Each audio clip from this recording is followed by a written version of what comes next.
ሲፈልጋ ቀጥታ ነው መሄድ ያለባት ምንድነው ያረኩት የት ነው ያረኩት ብላ ካስራ ወጣ ለኢትዮጵያ ህዝብ ይሄው ያለ ምንም ማስረጃ ታሰርኩ ብትል የነጻነት ታጋይ ነው ትባል ነበር የነጻነት ታጋይ ነገር ግን ተደብቆ ማፊያ ቡድን አለ ብለው መንግስትን እያጠቆሩ ለመንግስት ደግሞ በአንድ ጀርባ ደግሞ ደጋፊ ነኝ ማለት እኔ ተሳሳተ ትርክቱ ነው አሁን ከበረከት ጀርባ ነው መንግስት የሚፈልገው የብልጽግና መንግስት ማደንቀው ደገፍክም አልደገፍክም እጅ ማኖ ከነካ ጠቅላይ ሚኒስትር ጥያቄ እሺ ተዲየ ከጉዳዩ ጋር ተያያዥነት በሌለው እስከዛሬ ያልተናገርኩትን አንድ ነገር ልናገር ብላ በነገራችን ላይ ለማታቁም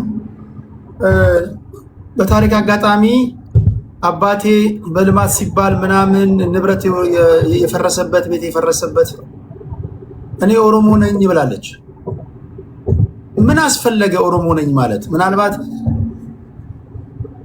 አንተ የኔ ተረዳበት መንገድ ይኖር እኔ ደግሞ የመጀመሪያ የብሔር ቅያሬ ሰማሁት ስቅ ያለው እኔ የደቡብ ተወላጅ መሆኗን ነው እኔ ማቀው እስካሁንም ማቃት በዛ ነበር እሷም የደቡብ የባህል ልብስ ለብሳ ነው ብዙ ጊዜ ስትታይ የነበረው ኦሮሞነት ካርድ ለምን እንደተሳበ እንግዲህ እሷ ራሷ ተመልሳለች ግን አሁን በብልጽግና ዘመን እንግዲህ ኦሮሞነት ውስጥም ምንም ውስጥ ተደብቆ ብዙ ማምለጥ የሚቻልበት አይደለም እነዳለቻ እንደዛ መንግስት ሲደግፉ እኮ ገብተው 8 ወር አልፏል ይሄ መንግስት ከበፊቱ ስርዓት ደገፍክም አልደገፍክም ወንጀል ከሰራ አይለቅም ይሄ ነው ነገ ምንም እንደዚህ ጎሮሮ እየደረቀ ለብልጽግና ጠበቃ እየቆምኩኝ የሆነ ቀይ መስመር የረገጥኩ ቀን አንጠልጥሎ ካላመለጥኩት ከሀገር ካልጠፋውበት በስተቀር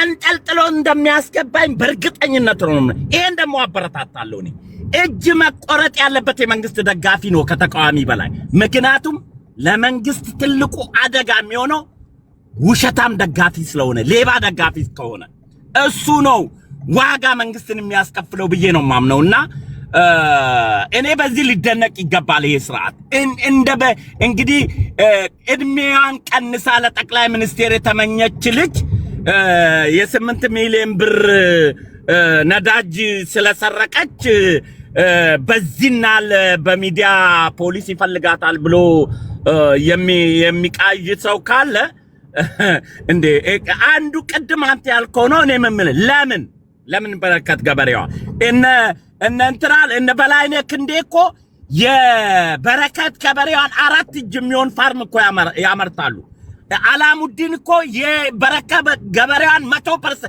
300% 400% የሚበልጥ እኮ ፋርም ያመርታሉ ሚዲያ ላይ ወጥቶ የማይናገሩ ሚሊዮነሮች ግብርና ላይ የተሰማሩ አሉ በረከት ገበሬዋ ምን ስለሆነ ሴቶች እሷ ብቻ መሰላቻችሁ እንደ ሀብታም ማት እኮ ሴቶች ሀብታም አሉ ሚዲያን የማይጠቀሙ ዝም ብለው የሚሰሩ ስራቸው ሚዲያ ላይ ማመጡ ለምን ካልን በረከት ኮኔክት አርጋለች ወርቅ አቀባቢ እዛ አካባቢ ያለ ነገር መጭበርበር የበዛበት ነገር ነው ሌላ ነገርም ካለለ አሁን እኔ መንግስት እንደውም በረከት ላይ ያተኮረ አይመስልም ከበረከት ጀርባ ያለ አካል አለ ብዬ ነው ማምነው መስፍኔ በንግግሯ እኔ ምን ቁርጥ አርጎኝ ነው ግብርናው ላይ ማተኮር ሲገባኝ ለምን ወርቁስ ገባው ኤግዛክትሊ ቆይ ወርቁን ተውላችኋለሁ አለች እነዚህ ተውላችኋለሁ ያለቻቸው አካላቶች እነማን ናቸው ወርቁን በሞኖፖሊ ያዙት ባንተ ገንዘብ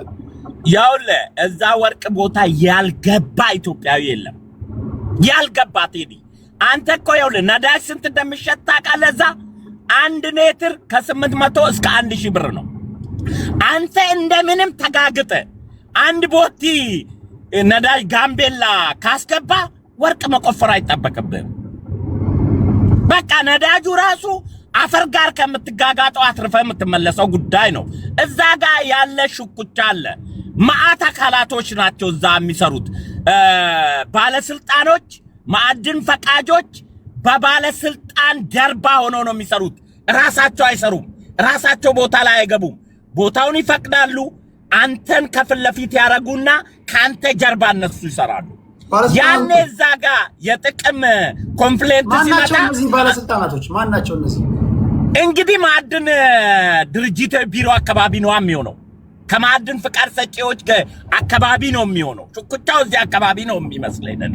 ወደፊት ምርመራው ሲያጣራ ነው እንግዲህ እነከሌ ከሌ ልንል የምንችለው። ስለዚህ እሷ እና በረከት ማኖ የነካችሁ ወርቅ ለመስራት አብራ የተቆራኘችው ባለስልጣኖች በራሷቸው እጅ ሳይሆን በሷ እጅ ነገር ጨበጡ። የሷ እጅ ሲያዝ እኛ እናቅሽም ብለዋት ይመስለኛል እኔ የምጠረጥረው። መንግስትም ትኩረት የሰጠው በሷ ላይ ሳይሆን ከሷ ጀርባ ያሉት አካላቶች ላይ ብቻዬን አልገባበትም እኮ ብላኛለች። ለኔ በግሌ ብዙ እኔ ከተያዝኩኝ ብቻዬን አይደለሁም ብዙ ሰዎች ናቸው ጉዳይ ውስጥ ያሉበት ብላኛለች። እና እሷ ንጹህ ከሆነች በመሸሽ ሳይሆን እውነተኛ ሰው ከሆነች እኛም እንላለን። ፊቲው በትክክል መሄዱን እናለን። ቀርባ ምንድነው ጥፋቴ ብላ ነው ማጋፈጥ ያለባት ብዬ ነው ማምነው። አይዛ ሀገር ውስጥ ስርዓት የለም ህግ የለም የሚሉት ሳታ ስርዓትና ህግ ካሌላ ሀገር ለቀመጥፋት ነው እንጂ ጠቅላይ ሚኒስቴሩን እዚህ ጋር ያሞገስክ እሱ የሚመራውን ስርዓት ደግሞ ፍትህ የለም ህግ የለም ማፊያ ቡድን ነው የተደራጀ ብለ ሁለት ማሊያ መልበስ አይቻልም። አንዱን ነው የምትመርጠው ከመሃሉ። ሌቦች ብዙ ጊዜ ለምንድን ነው ሌቦች አሁን ባለፈው በነበረው ወግም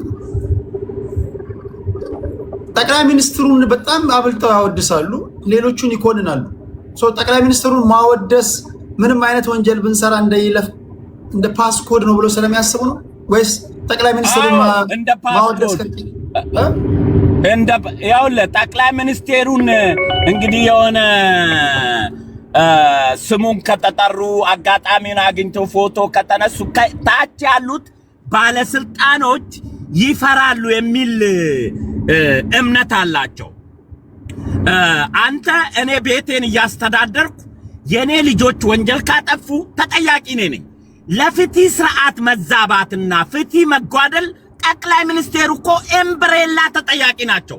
እኔን አሞግስቴ የኔን ቤተሰብ ማቆሸሽ አልችልም። ምክንያቱም የኔን ቤተሰብ የማስተዳደር የመግራት የኔ ኃላፊነት ስለሆነ ማለት ነው። እና የጠቅላይ ሚኒስቴሩን መላክ አድርገ እሳቸው የሚመሩትን ቢሮ ደግሞ ቆሻሻ አርገ ተሸሽገ ሚዲያ ላይ መተቸት ልክ አይደለም። እውነተኛ እጇ ንጹህ ከሆነ ከምንም የጸዳና በሰላማዊ ያገለገለ ከሆነ በረከትን ገበሬዋን ማን ነው የሚያሳድዳት? ትንገረን። እኛም እንጨዋለን ከአጠገቧ ቆመን። ማን ነው ማፊያዎቹ? ማን ነው? ትንገረን። እኛም እንጨዋለን። እንዴ እኔ እኮ ፍትህ ሚኒስቴር ቢሮ ችግር አለ ብዬ ስናገር ማን ነው ሲሉኝ ተስፋዬ ዳባ ይባላል ብዬ ተናግሬያለሁ እኮ አቃቢ ህጉን። ኦኬ እስኪ ለአንተ ምላሽ የሚሆን ሰው የሚሰጥ ሰው ሊኖር ይችላል። እስኪ መስፍን የዛ ሆነ እሺ ይወርልድም ስላለ የሷ ደጋፊ ነው የሚለውን ሰምተህ ምን ላይ ይሰጣል? ትሪፕል ጤና ይስጥልኝ። ሰላም ጤና እንዴት ነህ? ድምጽ አይሰማም? ትንሽ ደከም ብሏል። ይሰማችኋል? እዚህ ያላችሁ ይሰማል? አሁን መጣል። እሺ ትሪፕል እኔ እንደ ሀሳብ መስጠት የምፈልገው ከዚህ ከትውልድ ጋር የተያያዘ ነገር ስለሆነ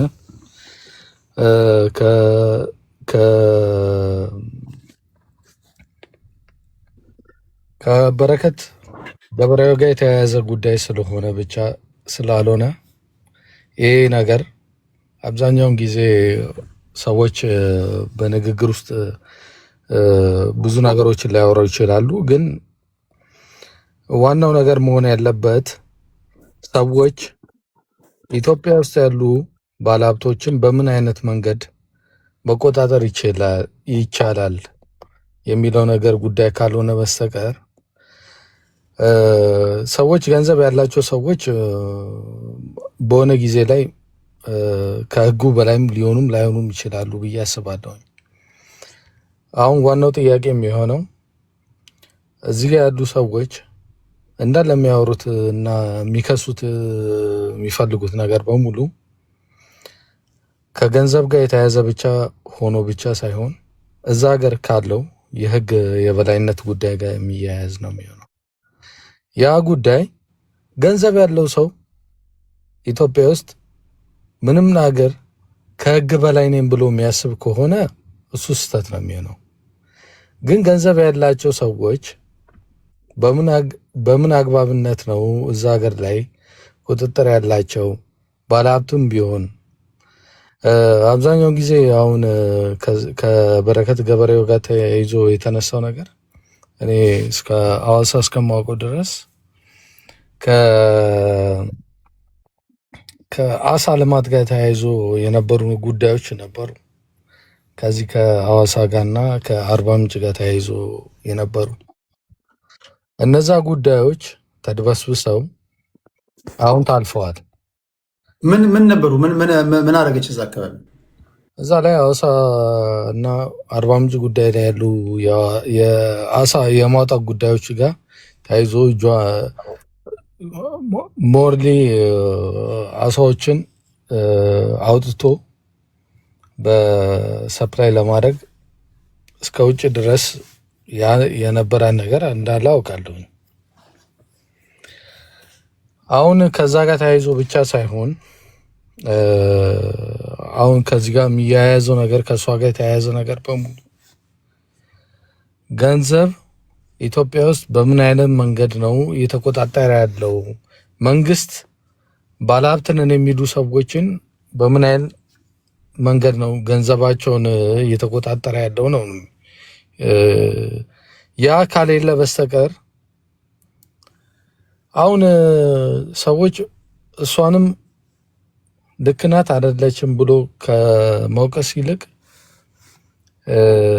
ምንድን ነው እዚህ ጋር የተካሄደ ያለው የሚለውን ነገር ማወቅ ያስፈልጋል ብዬ ነው የማስበውና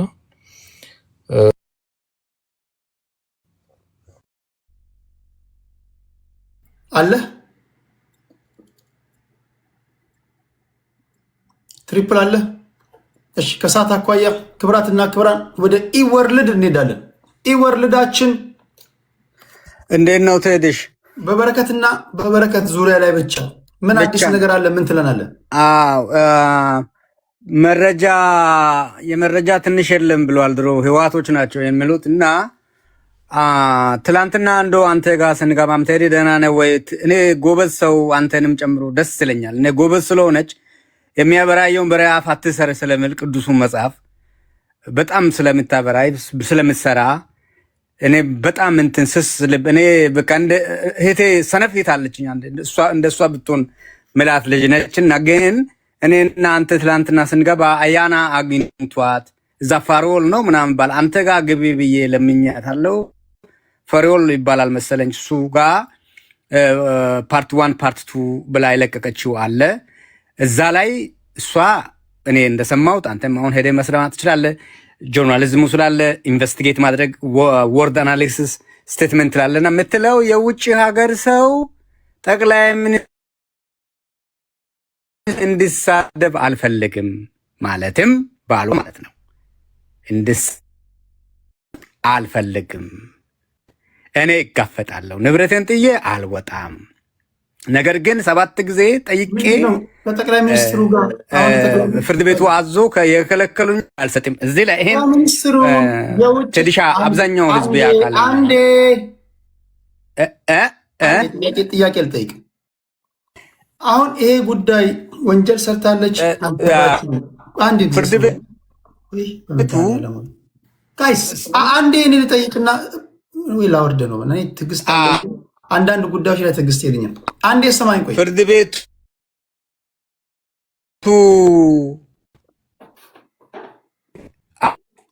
አዞ ኢወርልድ እየሰማ ነው።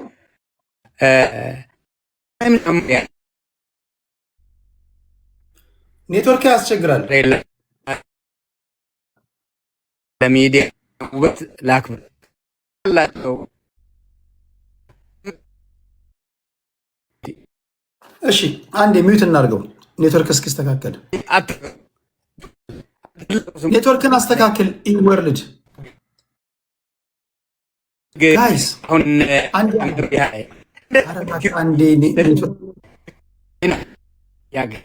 ድጋሚ ላክልን በእናትህ። ይህ የተለመደ አካሄድ አለ። አሁን ጠቅላይ ሚኒስትሩን ማሽሞንሞን ምናምን ምናምን ምን ያደርጋል? ከጠቅላይ ሚኒስትሩ ጋር የተያያዘ ነገር ምን ኖሮ ነው? ኦሮሞ ነኝ ማለትስ ምንድን ነው የሚያያይዘው ነገር? እስከ ዛሬ ያልተናገርኩትን አንድ ታሪክ ልናገር። እስከ ዛሬ አፍኘው ኖር ያለው መፈናቀሎች በነበሩ ሰዓት በያ ጊዜ ከተፈናቀሉ ባላባቶች መካከል የኔ አባት ኦሮሞ ነው። ኦኬ ዋይ ናው ለምንድን ነው ይህን እንደዚህ አይነት ነገሮች የሚያወሩት? አንደርስታንድ ይገባኛል። ኦሮሞ ነኝ ምን ማለት ነው? ጠቅላይ ሚኒስትሩን ማንም እንዲነካብኝ አልፈልግም። ምን ያገናኘዋል ከጠቅላይ ሚኒስትሩ ጋር? ይገባቸዋል። ተቆቲንጊዝ ጠቅላይ ሚኒስትሩ የቱንም ያህል ደግሞ ብታሽሞኑሙኑት ማታ አሽሞንሙናችሁት ጠዋት ወንጀል ከሰራችሁ አይ ቲንክ ትጠየቃላችሁ። ብዙ ሰዎች ያሽሞነሙኑ ሰዎች ናቸው እስር ቤት እየገቡ ያየሁት። ክስ እንደሚመጣ አወቀች፣ ሶሻል ሚዲያ ላይ መጣች። የጠቅላይ ሚኒስትሩ ልደት አልነበረም። ስለ ጠቅላይ ሚኒስትሩ ማንም አላወራም። የጠቅላይ ሚኒስትሩ በዓለ ሲሞት እየተከበረ አልነበረም። ድንገት መጣችና ይህ ጠቅላይ ሚኒስትር ግን እንደው ደከመኝ ቢል ምን ይውጠናል? በትልቁ በፍሬም ገና ተቀብቶ ያልደረቀ ግድግዳ ላይ በፍሬም የጠቅላይ ሚኒስትሩ ፎቶ አስቀምጦ ፌስቡክ ላይ ያላችሁ በሙሉ ምንድን ነው የምታወራው አላችሁ። በማግስቱ ክስ መጣ። ይገባኛል። አንዳንዴ ጃስ ስትባሉ በነገራችን ላይ እኔ በድፍረት ልንገራችሁ፣ አንዳንዶቻችሁ ጠቅላይ ሚኒስትሩ ጋር የተለጠፋችሁት ወይ የጠቅላይ ሚኒስትሩ ፎቶ የምታደርጉት የጠቅላይ ሚኒስትሩ ወዳጅ የምትሆኑት ጠቅላይ ሚኒስትሩን ወዳችሁ አይደለም። ጠቅላይ ሚኒስትሩ የቁርጡ ቀን ቢመጣበት ወይም የሆነ አውላላ ሜዳ ላይ ቢቆም ከጎኑ የምትቆሙት ጥቂቶች ናቸው። ያ እንደ ማስፈራሪያ የመጠቀም ነገር እንደ የሆነ ወንጀሎችን ባይፓስ ለማድረግ እኚህ ነገሮች አሉ። እሷም ምንም ከጉዳዩ ጋር ተያያዥ የሌላቸው ነገሮች እነዚህን ነገሮች ልክ እኔ ለእሷ ፌርነስ የተናገርኩትን ያህል ስለ ጥንካሬ የተናገርኩትን ያህል እነዚህ አጉል ብልጣብልጥነቶች አሉ። አጉል ብልጣብልጥነት፣ ይህ አጉል ነገሮችን የማጦዝ እንትን በመሆኔ ነው ኦሮሞ በመሆኔ ነው ምንድን ነው ጋምቤላ ሄጄ የሰራሁት እንደዚህ ጉራጌ በመሆኔ ነው አማራ በመሆኔ ነው። እኚህ ነገሮች ምን ያገናኛቸዋል? ጋምቤላ ላለ ሀብት፣ አፋር ላለ የጨው ሀብት፣ ኦሮሚያ ክልል ላለ ሀብት፣ ብላቴ ላለ ሀብት በቁጥር የሚያዳግቱ እነዚህ በሺዎች ለሚቆጠሩ ሄክታር መሬቶች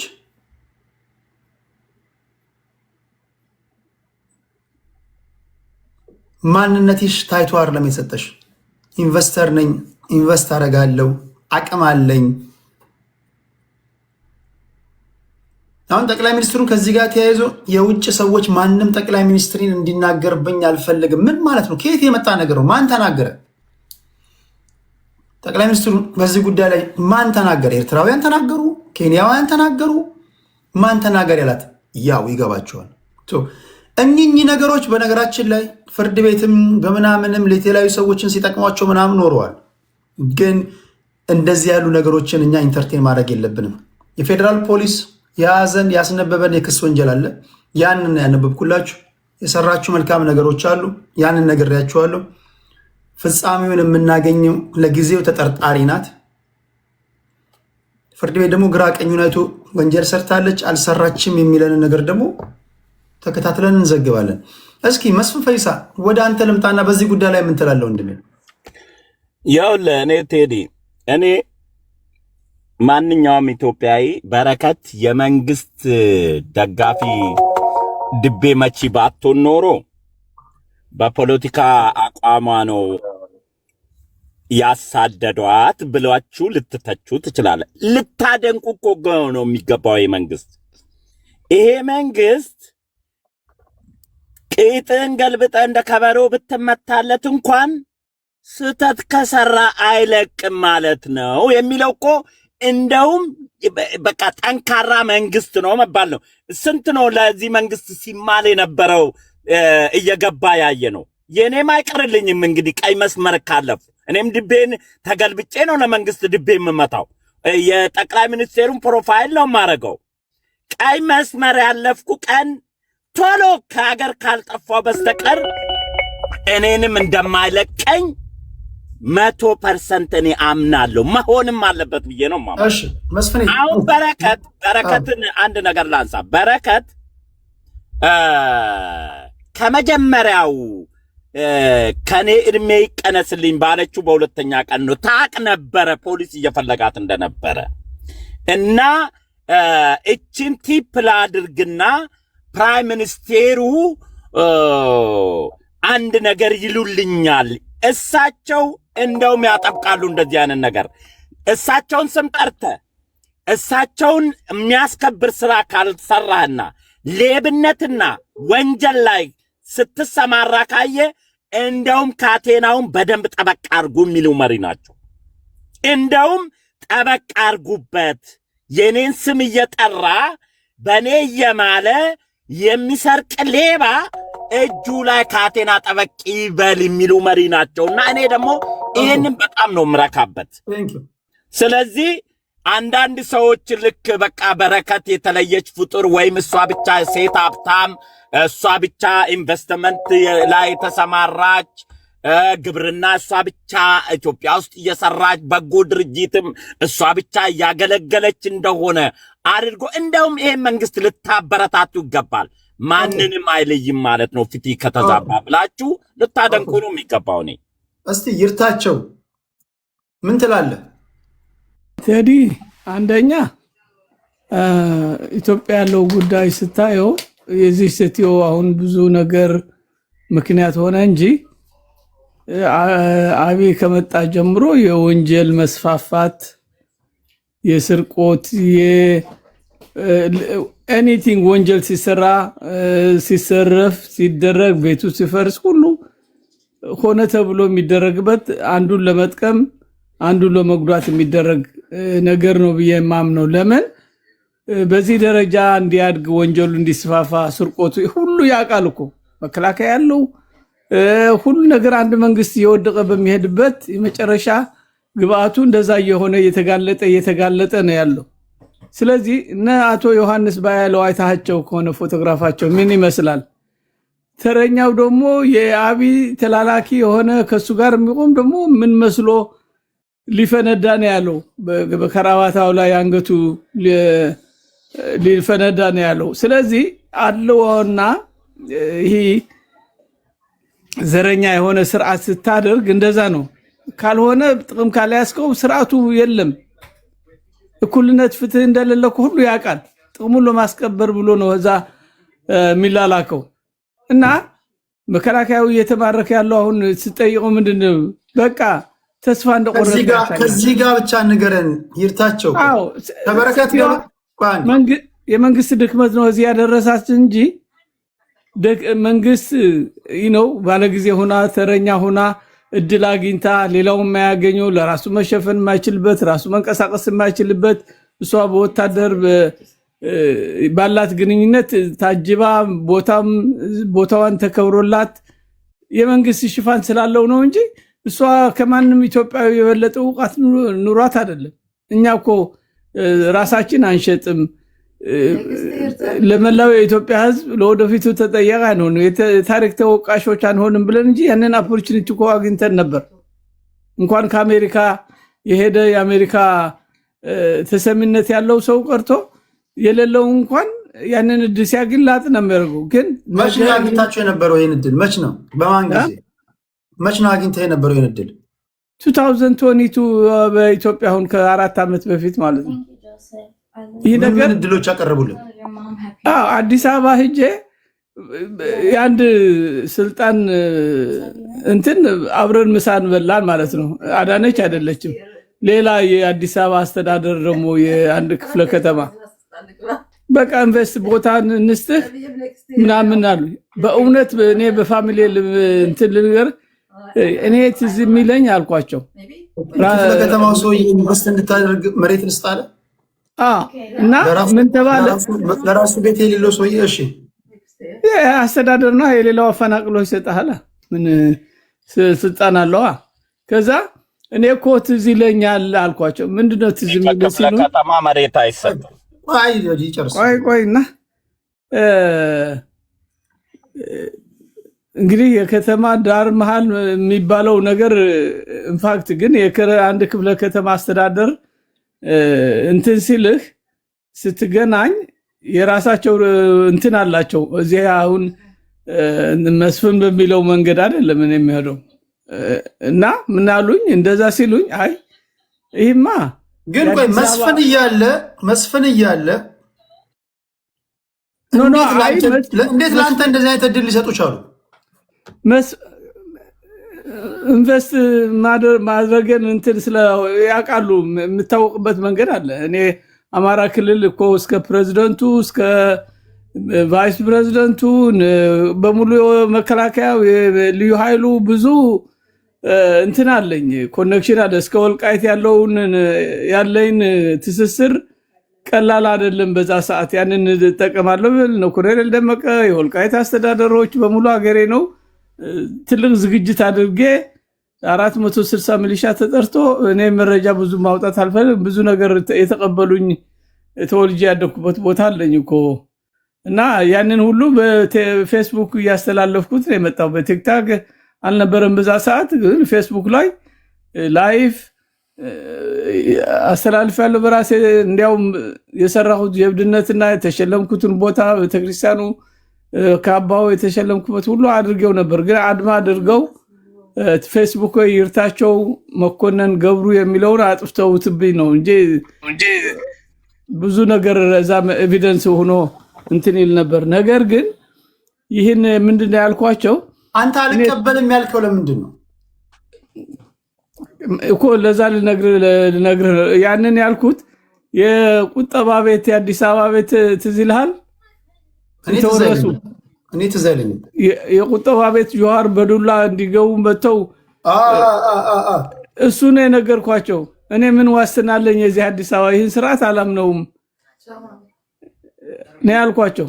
የቁጠባ ቤት ሲወረራ ይቻለው የኔስ ነገ ብሰራ እዚህ ባደርግ ነገ አንድ ዘራፊ ቢወረኝስ ምን እላለሁ? በዱላ በቆመጥ መቶ ንብረት ቢወስድ ምን አደርጋለሁ ነው ያልኳቸው። በቃ እቺ ነው እንትን ያልኳቸው። ከዛ ደነገጡ። ከዛ በኋላ የነበረው ውይይት ተዋረደ። የቁጠባ ቤት እንስጥ ነው ያሉ ወይስ ኢንቨስት አድርግ ነው ያሉ? ኢንቨስት ስታደርግ የሰራሁ ቦታ አሁን ለምሳሌ የአዲስ አበባ ከኔ ከመጣ በኋላ ቤቶቹ በሙሉ ፈርሰዋል። እዛ ቢሰጡኝም ይፈርስ ነበር ማለት ነው። አዲስ አበባ አሁን ለሆቴል ስራ ወይም እንትን አድርግ ይሄን አድርግ ተብዬ ቢሰጠኝ ኑሮ የጀመርኩትን ነው ይፈርስ ነበር ማለት ነው። እሺ አሁን በረከት እሷም እንደተናገረችው ተጎድታለች፣ ሀገር ለቃ ጠፋለች። ለምሳሌ በረከት እራሷ እንደምትናገረው ከኦሮሞ ብሔር የወጣች ናት። እሺ ይሄ መንግስት አሁን በረከት ከምትለው ብንወስድ ለኦሮሞም አይራራም ማለት ነው። ስለዚህ ዘረኛ ነው የምትለው በምን ምክንያት ነው? ኦኬ አሁን ምን አለ መሰለህ በዘረኝነቱ ከዛ ደረጃ ደርሳለች።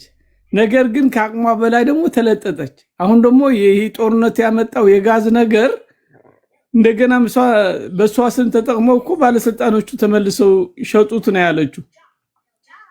እሷ ከመንግስት ካዝና እንዲወጣ ተደርጎ ከዛ በውድ በርካሽ ተገዝቶ በውድ ሸጠው የበለቱ እኮ የመንግስት አካል አለ። እነሱም ኦሮሞዎች ናቸው። እንግዲህ ከአማራ ክልል አማራ መጥቶ እንደዛ አድርጎ ብዬ አላምንም። እድልም አይኖረውም። ራሱ እየተፈናቀለ ያለው ዘረኝነት ማለት ያ ነው። በዛም ሆን ተሸፍኖ ቢቀር ኑሮ እሷ ገና ብዙ ነገሮች ይሰራ ነበር። ብዙ ነገሮች ከመንግስት ድጋፍ ስላላት የመንግስት ቤት ብዙ ነገሮች ለድሃዎችም ቦታም እያሰፋች ትናንሽ ደግሞ ጠብጠብ እያደረገች ለሌላው ድሃ ትልቅ ኢንዱስትሪ እየገባት ነው የሚሄዱ። ገንዘብ የሌለው አዋቂ ለሷ ምክር እየሰጠ እንጂ እሷ አሁን ይሄን አሁን የበረከት ጉዳይ ምንድነው ነው የምትለው አንተ? በቃ ለህይወት እግዚአብሔር ያትርፋት። እኔ ሀገር ቤት ነኝ ያለሁት ብላለች። በቃ በሆነ ዘዴ እግዚአብሔር ህይወቷን ያድናት። መንግስት ይወድቃል፣ እሷ ለወደፊቱም ስራ ትሰራለች። ኮኔክሽን ምናምን የለም ዋይት ሃውስ ምናምን ካሉ ሰዎች ጋር ልትወጣ የምትችልበትን ነገር ከለላ ተሰጥቷት ምናምን እንደዚህ አይነት ነገሮች እንደዛ የሚባል ነገር እንትን የለም። እንደዛ የሚባል ነገር እኔ የታውቃታለሁ። እንስንትና ግልቲ መሆኗን እኮ አንደኛ ሌላው እየተፈናቀለ ቤት እኮ ነው የተሰረጣት። መሬቱም ቢሆን እኮ የሌላ ቦታ ነው። አይ ዶንት ኖ ሄር ዝም ብለህ ምክር እንደዚህ ሆነች ብለህ ሰው ሪፖርት አታደርግም። ዋት ዘ ኤቪደንስ እሷ ግልቲ ልትሆን ትችላለች፣ ግን ያገኘችው ኦፖርቹኒቲ ተጠቅማ ስራዋ ሰርታለች። ኢትዮጵያ እየተዘረፈች ነው ያለው። ድሃው ቤቱ እየተፈናቀለ የተቸበቸበ ያለበት ዘመን ነው። ስለዚህ ያንን ፓርቲ ደግሞ የራሷን ጥቅም አድርጋለች። እንደዛ ባትሆን ኑሮ ደስ ይለኝ ነበር። ለህይወቷ ማስጊ ነች። አሁን ከእንግዲህ በኋላ ስሟ ወጣት አደባባይ የተናገረችው ብዙ ነገር አለ። ለህይወቷ የሚያሰጋት ነው። እዛ ከተገኘች የምታመልጥበት መንገድ ካለ ደግሞ ተሰዳም ገንዘቧ ከስራ ምናምን ብዙ ወንድሞቻችን እኮ እስር ቤት ያሉ እንትና አላየውም እንደ ክርስቲያን ታደለ እንትና እንዴት ማቀቀው እሷን ብትታሰር እንደዛ ይከፋታል። ኦሮሞ ስለሆነች ሊቸግራት ሊራሩላት ይችላሉ፣ ምንጣፍ ምናምን ሊያስገቡላት ይችላሉ። ግን መንግስት ስም ስላጠፋች ብሎ ደግሞ ጭራሹ ግን ስርዓቱ መውደቁ አይቀርም። ባይነኳት እንዲያውም የያዘችው ይዛ በህጋዊ በትክክል ቢሰራ እኔ እንትን እላታለሁ። መንግስት እድል ባይሰጣት ኑሮ መዝረፍ አችልም መስረቅም አችልም። ሽፋን ተደርጎላት ነው የሚቀምነት ነው ያለው። ወደታቸው እንመለሳለን። ኢወርልድ ቅድም ኔትወርክ ያስቸግር ነበር። እሺ አው ታንክ ዩ ቴዲ። ምንድነው መስፍኔም አሁን ሁላችንም እናውቃለን። ጋሽርታቸው ትልቅ ሰው እኔ እንደውም እማራለሁ አጠገባቸው ቁጭ በ የሆነው ነገር ባይን ያዩዋቸው ነገሮች ብዙ ስላሉ በብዙ መንግስታት ጠቅላይ ሚኒስትር ቺፍ ኤግዜኪቲቭ ናቸውና እሳቸው ጋር ከደረሰ በኢትዮጵያ ፖለቲካ አብዮት ልጇን እየበላች ነው እንዳንለው እንግዲህ ከባድ ነው። ለምን ትላንትና ማንስተን ነበርና ጠላት ሻቢያ ተነሳ ወያኔ ተነስታ ተብሎ ምናም ተብሎ ሰፈራ ፕሮግራም ጋር ሄደ ምናምን እንዳንል ይሄ ጌሟን ስለማቃት ነው።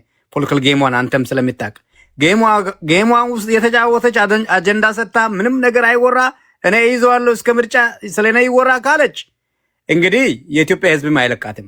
እኔ እንግዲህ ከድጋፋውን ሸርተት እያልኩ ነው የማየው ነገር ስላለ ባለቤት አላለችም። የውጭ ሰዎች እንዲሳደቡ አልፈለኩም። እውነትም ደግሞ እውነት ነው። ይዘረጥታል። አሁን አይሪሹን ይዞ ይነካል፣ ያስራል። አይችልም። በገንዘብን ልትበሉ ነው ሌቦች፣ እናንተ ሀገር መጥቼ እንደዚህ ቢሰራ ሊል ይችላል። እና ሌላኛው እኔ እንደ ፖለቲካል ሳይንስ ተማሪ ከሰውየው ገንዘቡን ፈልጋም ሊሆን ይችላል። ንብረቱን ወደ እሷ ለማዞር ይፈልጋ ይሆናል። 2 ልጆች አሉኝ ስላለች 3 ልጆች አሉኝ ምንም ነኝ ከባልና ሚስት እዛ ጋር ኮምፕሊኬት የሆነ አናሊሲስ ከገባው ቴዲሻ በጣም ከባድ ነገር ነው የሚሆነው። እሷ ያለችው ግን 3 ልጆች አባት እናት ነኝ 2 ሴትና ጀንደር ሁሉ ትገልጽና አይርላንድ ግን አልሄድም። የአይርላንድ ውስጥ በ3 ዓመት ዜግነት ይሄን ኒውትራላይዜሽን የሚባለው እኔ ግን አልቀይርኩም እያለች ነው። ታሪኩ እዛው ስላለ ማንም ይሰማል። ይሄን እንግዲህ ኦፕሬሽናል ሚኒንግ ሰጠው አናላይዝ አድርገው ምትለውን ልጅቱ አንዳንዴ እኮ አይምሮ ላይ ይወጣል። ብዙ ነው በሴት አቅም ንብረቷ ስራ እየቀጠለ ነው ወይ ያንን አባገዳው ሌላውም እና ያናም እዛ ቃል የገባው ያስተካክሉታል።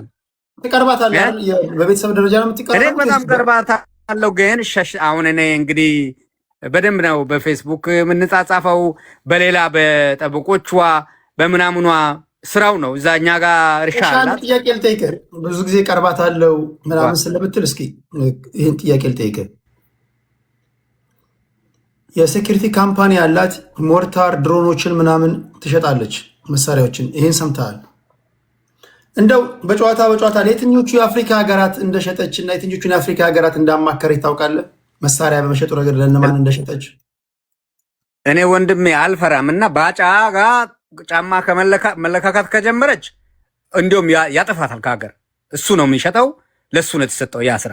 ትላንትና ምን ፍንጭ ሰጭቼ ጀነራል ባጫንም ስለማከብረው አልዘረጥጥም ብዬ አልፌያለሁ። አያናም ነበርና ያ ስራ የተሰጠው ለጀነራል ባጫ ነው። አይ ጀነራል ባጫ ካንተ ባለ ይሻላል ቀይ ነው ምናምን ካለች አይለቃትም። እንግዲህ ያለኝ መረጃ እኛ አሁን ኢትዮጵያን እንደዚህ ማውራት ነበረብን፣ ለማስተካከል ነገሮችን ለማበላሸት ሳይሆን አንተ ብለሃል፣ ኤቭሪቲንግ ሶሉሽን ለማምጣት ነው። ጋሽርታቸውም እንዳሉ ነፍሷ እንድትቺ የምትሰራለች ይሄ የሚሰራ እጅ እንዳይነካ ተደርጎ ጥፋቷን ተቀጥታ ኢዚ ጀስቲስ ናት። ቴዲ ጥርስ ለሰበረ ጥርስ ብሏል መጽሐፉ። ማለትም 100 ብር ከወሰደ 100 ብር መልስ፣ ሚሊዮን ከወሰደ ሚሊዮን መልስ ነው። እሷ ደግሞ የምትለው ነዳጁ ብቻ አይደለም፣ አሮጌ መኪናዬን ሸጦ አይወስዱትም እንደ ትላለች እኮ። እኔ እንደ ትምህርት ቤት ሌክቸር ነው የሰማሁት። እንደውም ቴዲ ቢዚ ሆኖ አልሰማም ወይ አያና ቁጥብ ስለሆነ ብዙ ነገር ስለሚይዘው እኔ የት እንደሆነች ላገኛት ከርተኑን ምናምኑን መጋረጃ ነው አርጋ የውጭ ይመስላል ግን ያኛው ልጅ ምን ይላል? መኪና አሳይታለች፣ ታርጋው ነው ኢትዮጵያ ሆና አሳይታለች፣ እዚህ ነች ይላል። አይደለም እኔ ግን አይቻለሁ፣ ከርተኑን አይቻለሁ። አንተ ብታየውን ውጪ እንደሆነ ታያለህ። ስታይል አለው እኮ ግን ኢትዮጵያ ማም ከውጭ ስለመጣ ከባድ ነው። እኔን ቼክ አደርጋለሁ። እስኪ ሌሎቻችሁ ቼክ እያደረጋችሁ ጠብቁኝ። እዚህም ሌላ እንትን ላይ ስላለው ፋሪዮ ሌላ አረብ ብዙ ነው ስላለው እና የጀነራል ባጫ ይሄ ኢንትረስት ኦፍ ኮንፍሊክት ጋሽርታቸው ልድራ እንችላል። ኢንትረስት ኦፍ ኮንፍሊክት ውስጥ ከገባች ሶሉሽኑ ምንድን ነው? ይቅርታ ዶክተር ጀነራል ባጫ በእርሶ ስራ ገብቻለሁ ባለቤቴ ምናምን ብላ ያልቃል እኮ በይቅርታ።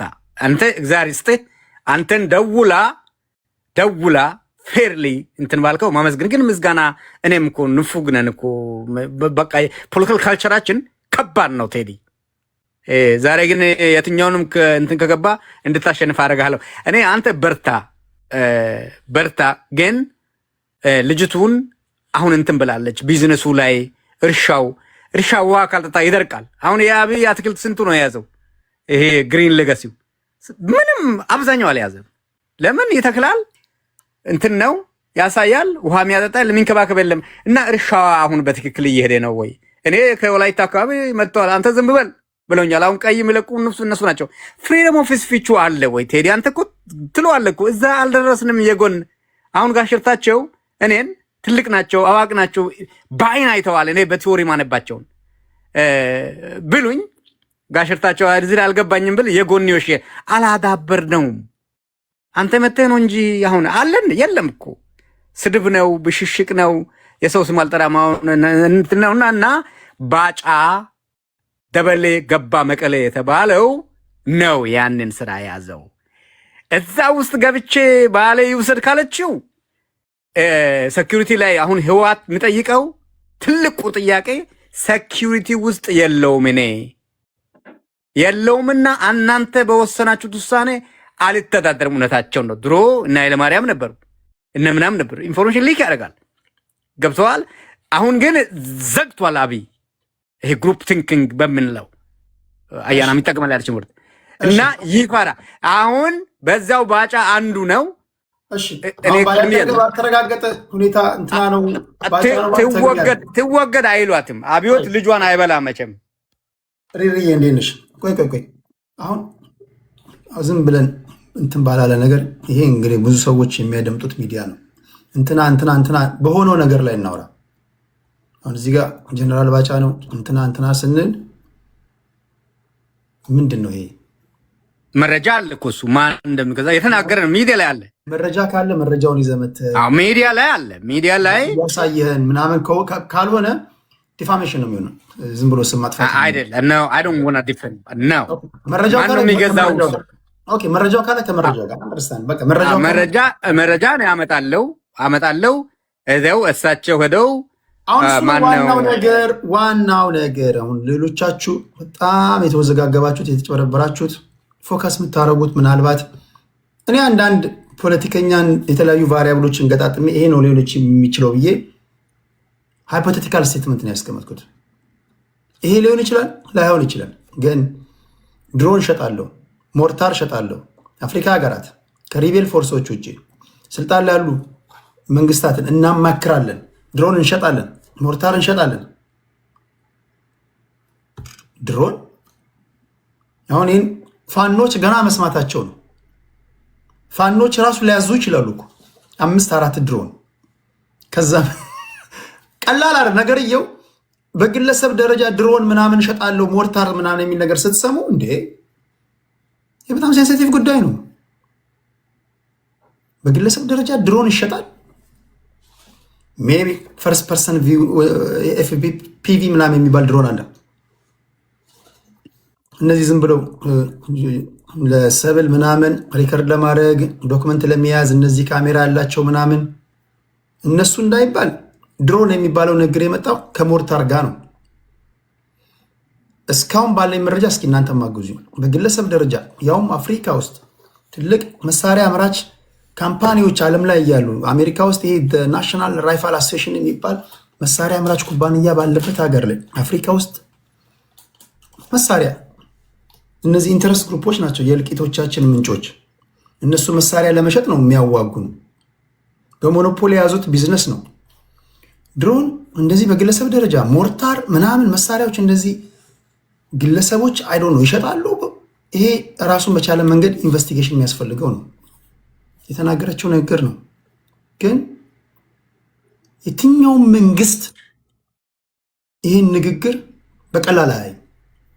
አብይዬ አንተ እኮ ሳምባዬን ልስጥ ኩላሊቴ የምትሉት በቀላል አያዩም። ይሄን ነገር ምን ማለት ነው? የጦር መሳሪያ አይፈቅድም። ተወዳድራለች፣ ተናግራለች። ቴዲ አንድ ነገር ልንገርህ። አንድ ልጅ አለኛ ወላይታ ጋ ኢንጂነር ነው፣ ካምፓኒ ያለው ወርቅ ያወጣል ምናምን መዳብ ያወጣል። ቢጠየቅ እምቢ አለ። ትግራይ እህል ጭኖ ከወላይታ ጭኖ ትግራይ ወሰደ። አሁን እስር ቤት ነው ያለው። የጥላሁን ከበደ የግል እስረኛ ነው የሚሉት። ማንም አይጠይቅም። እዛ ጣሉት። ማንም ቢጠይቀው ዘመድ ነች እንደው ባለቤት ብለው ይሄ ቀይ መስመር እች ላይ ችን ፍቀድልኝ። ቀይ መስመር የዲፕሎማሲ ላይ ነው። ቆይ ይኸውላችሁ ኢትዮጵያ ውስጥ ህገወጥ የጦር መሳሪያ ዝውውር እንደ ጉድ በስቷል። ፔሪድ። አናወዛግባቸው እነዚህ አድማጮች። አብዛኞቹ የተያዙ የክልል የጸጥታ መዋቅር ላይ ያሉ ሰዎች ኬዞቻቸውን የፍርድ ቤት ጉዳዮቻቸውን ብሰሙ ህገወጥ የመሳሪያ ንግድ ላይ በመሳተፍ ይላል። ከእነዚህ ሰዎች ጋር ኮኔክሽን አላት። ምንም ተወሩት። ለምሳሌ አቶ አለማየሁ ጢሞቴዎስ የተባለ ሰው ሲታሰር የመጀመሪያዋ ሰው እሷ ናት። እሰይ ምናምን እንደዚህ ሲያደርግ ነበር፣ ሲያንገላታይ ነበር ምናምን። ደግሞ የሚያውቁ ሰዎች ደግሞ ከእሱ ጋር ኮኔክሽን ነበራት። እሱ ማለት በቀጠናው ላይ ፈላጭ ቆራጭ የነበር አድራጊ ፈጣሪ፣ ኦሮሚያን ጨምሮ ደቡብ ክልል ላይ ብዙ ነገሮች የሚያደርግ ሰማይ አይታረስ ንጉሥ አይከሰስ ተብሎ የሚፈራ ሰው ነው። በጣም የምታውቁት ሰዎች ልታውቁት ትችላላችሁ። ከእሱ ጋርም ተያይዛ አንዳንድ ንክኪ እንዳላት ይነገራል። እሱ የተከሰሰበት አንደኛ ወንጀል የህገወጥ የጦር መሳሪያ ዝውውር ነው። ይሄ ፐብሊክ ላይ ራሷ የጻፈችው ነው እኮ።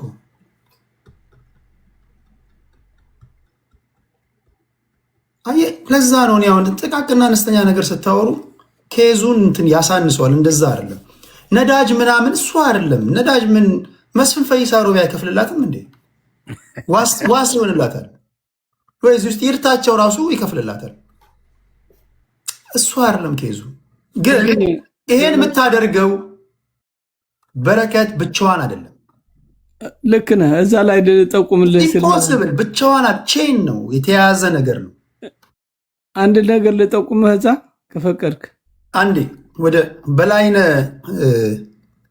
ሰርጎ ዓለም ሊድ ይሄ በጣም ፋሚሊያር ስም ይመስለኛል። ጤና ይስጥልኝ አቶ በላይነህ ወይም በላይነህ ሰርጎ ዓለም።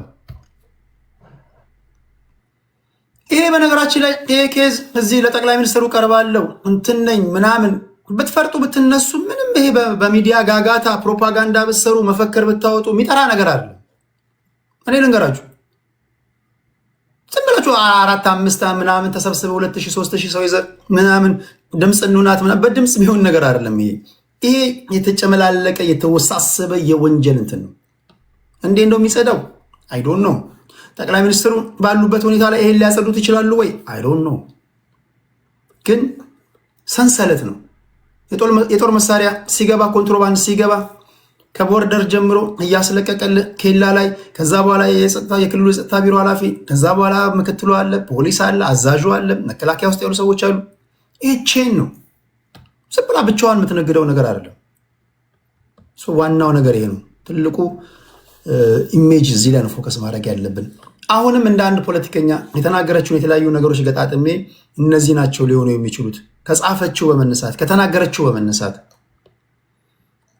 ከሆነ ሊሆን የሚችለው ይሄ ነው እንጂ እኔ እንደ ዝም ብዬ እንደ መደበኛ ሰዎች ነዳጅ ልላ አልችልም። ነዳጅ አይደለም።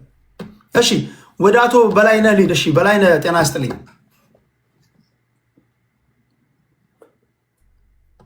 ሚዩት ነህ በላይነህ።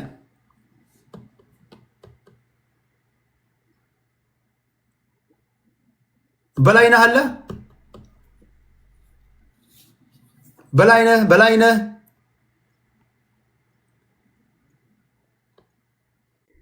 ሄሎ፣ ይሰማል? ይሰማል። እሺ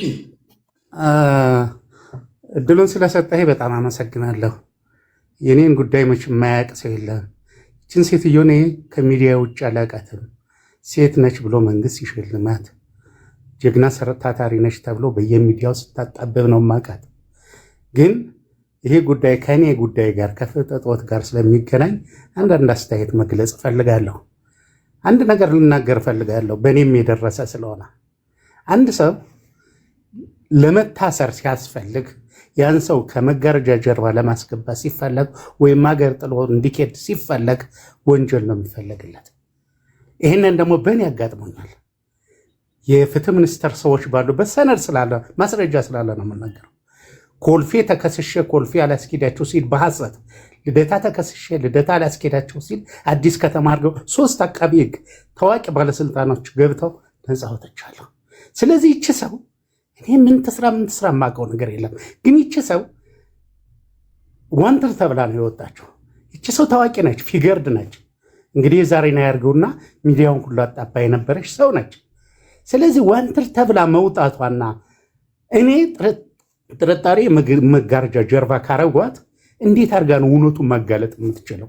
እንዴት ነው ለህዝብ ማሳወቅ የምትችለው? እኔ አሁን 17 ዓመት እየለፈለፍኩ ነው።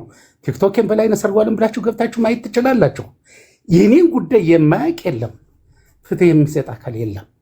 ፍትህ የሚሰጥ አካል ከሌለ ደግሞ ምናማረር ማን ነው? እኔ ይድረስ ለጠቅላይ ሚኒስትሩ ብዬ ነው የተናገርኩት። ስለዚህ ይቺ ሴትዮ ይቺ ሰው ወንጀል ትስራም አትስራም ይድረስ ነገሩ ትኩረት ይሰጥልኝ ማለቷ ኃጢአቱ ምኑ ላይ ነው?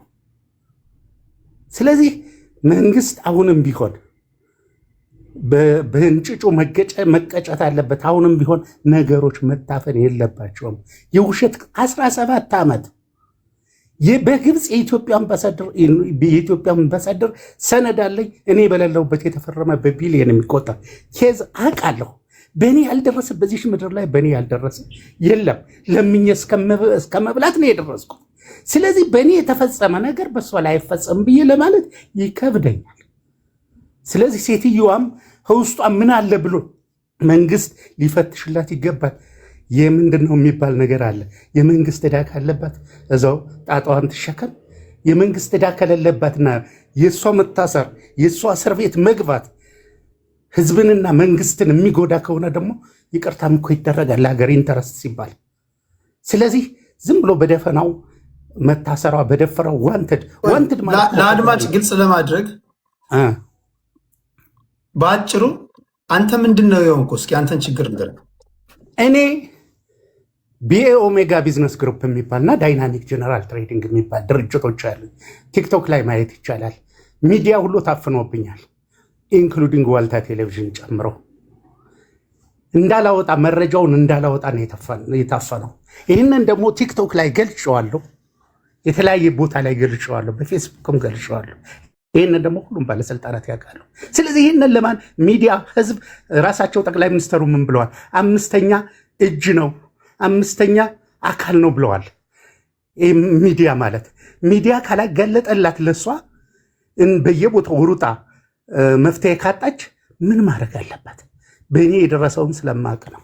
ስለዚህ ሴትዮዋ ወንጀልም ትስራ አትስራ መንግስት ጣልቃ ገብቶ ፍትፍት አርጎ አይቶ ፍትፍት አርጎ አጣርቶ ኧረ ይህች ሰው ብትታሰር እስር ቤት ብትገባ ብትቀጣ ለህዝብና ለመንግስት ይህን ያህል ልትጎዳ ትችላለች። አይ ህዝብ ብትኖርም ራሱ ህዝብና መንግስት የምትጎዳ ይበልጣል ብሎ ካመነ መንግስት እስር ቤት ይክተታት፣ በፍርድ ቤት ይጠይቃት። አለበለዚያ ብዙ ሰዎች አሉ እንደኔ ተመሳሳይ እየታፈኑ የቀሩ ድምፅ የሌላቸው። ድምፅ ሲሆንላቸው እኔ እሷም ላይ ኮሜንት ሰጥቻለሁ። አላቃትም እኔ ስለመፈጠር በመልክም በፊዚካል ማይቻት አላቅም። ግን በእኔ የደረሰውን ስለማቅ በእኔ የደረሰ በሷ ደርሶ ይሆናል የሚል ግምት አለኝ። ይሄ ምንድነው ኢንቴሌክቹዋል አናሊሲስ የሚባል ነገር አለ አይደል? አያም በላይ ማለት እንደ ማይም ነው የምናገረው፣ ግን ያው ጥራዝ ነጠቅ እችላለሁ። ኢንቴሌክቹዋል አናሊሲስ ስሰራ እንዲህ ቢሆንስ አልኩኝ። ምክንያቱም ዋንትር ተብሎ የሚለጠፈው በኢትዮጵያ ታሪክ ነፍስ የገደለ አምልጦ በሀገር ላይ ከፍተኛ ጉዳት ያደረሰ። አሁን እሷ እንደምትለው 8 ሚሊዮን ብር በአሁኑ ሰዓት 8 ሚሊዮን ብር ነው እንዴ? በእሷ ደረጃ በአሁኑ ሰዓት እኛ ሚሊዮነር በነበርንበት ሰዓት አሁን ቢሊዮነሮች በዝተዋል። ሚሊዮነር በነበርንበት ሰዓት ምንም የሌላቸው እሷ ሀብትና ንብረት ያላት ሰው ነች።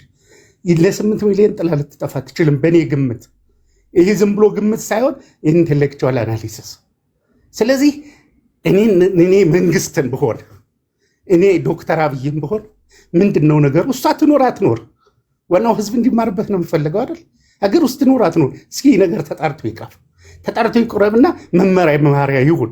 አሁን የኔን ጉዳይ ቢያጣሩት ኧረ አቶ በላይነህ እንዴ አለኝ እኮ የጸረ ሙስና ፔፐር አለኝ፣ ለምን ተጀምሮ ተቋረጠ? የፍትህ ሚኒስትር አለኝ፣ ለምን ተጀምሮ ተቋረጠ? የፍርድ ቤት አለኝ፣ ለምን ተጀምሮ ተቋረጠ? ማጣራት በሙሉ በሰነድ የተደገፈ በመረጃ አይደለም። በዚህ ጊዜ ነው ወይስ በኢህአዴግ ጊዜ ነው? 17 ዓመቴ በኢህአዴግ ጊዜ ተጀመረ። አሁን በብልጽግና ዶክተር አብይ እንደመጡ ለራሳቸው አልቅሻለሁ።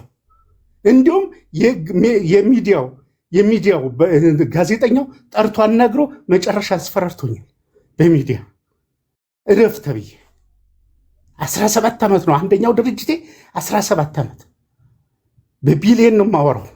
በዛን ሰዓት $50 ሚሊዮን ግብፅ ድረስ ሂጄ የተፈራረሙት እኔ በሌለውበት በእኔ ስም ኦተንቲኬት ተደርጎ የኢትዮጵያ ኤምባሲ በካይሮ የውጭ ጉዳይ ሚኒስተር የግብፅ የንግድ ሚኒስተር እኔ በእኔ ስም ማተም ተደርጎ እኔ በሌለውበት ተረጋግጧል ተብሎ እኔ በሌለውበት ውጭ ጉዳይ ሚኒስተር ሂጄ ስጠይቅ እኮ በቃ ከኤምባሲ ነው ተረጋግጦ የተላከልን። ይህ እኮ ኤግዛምፕል ነው።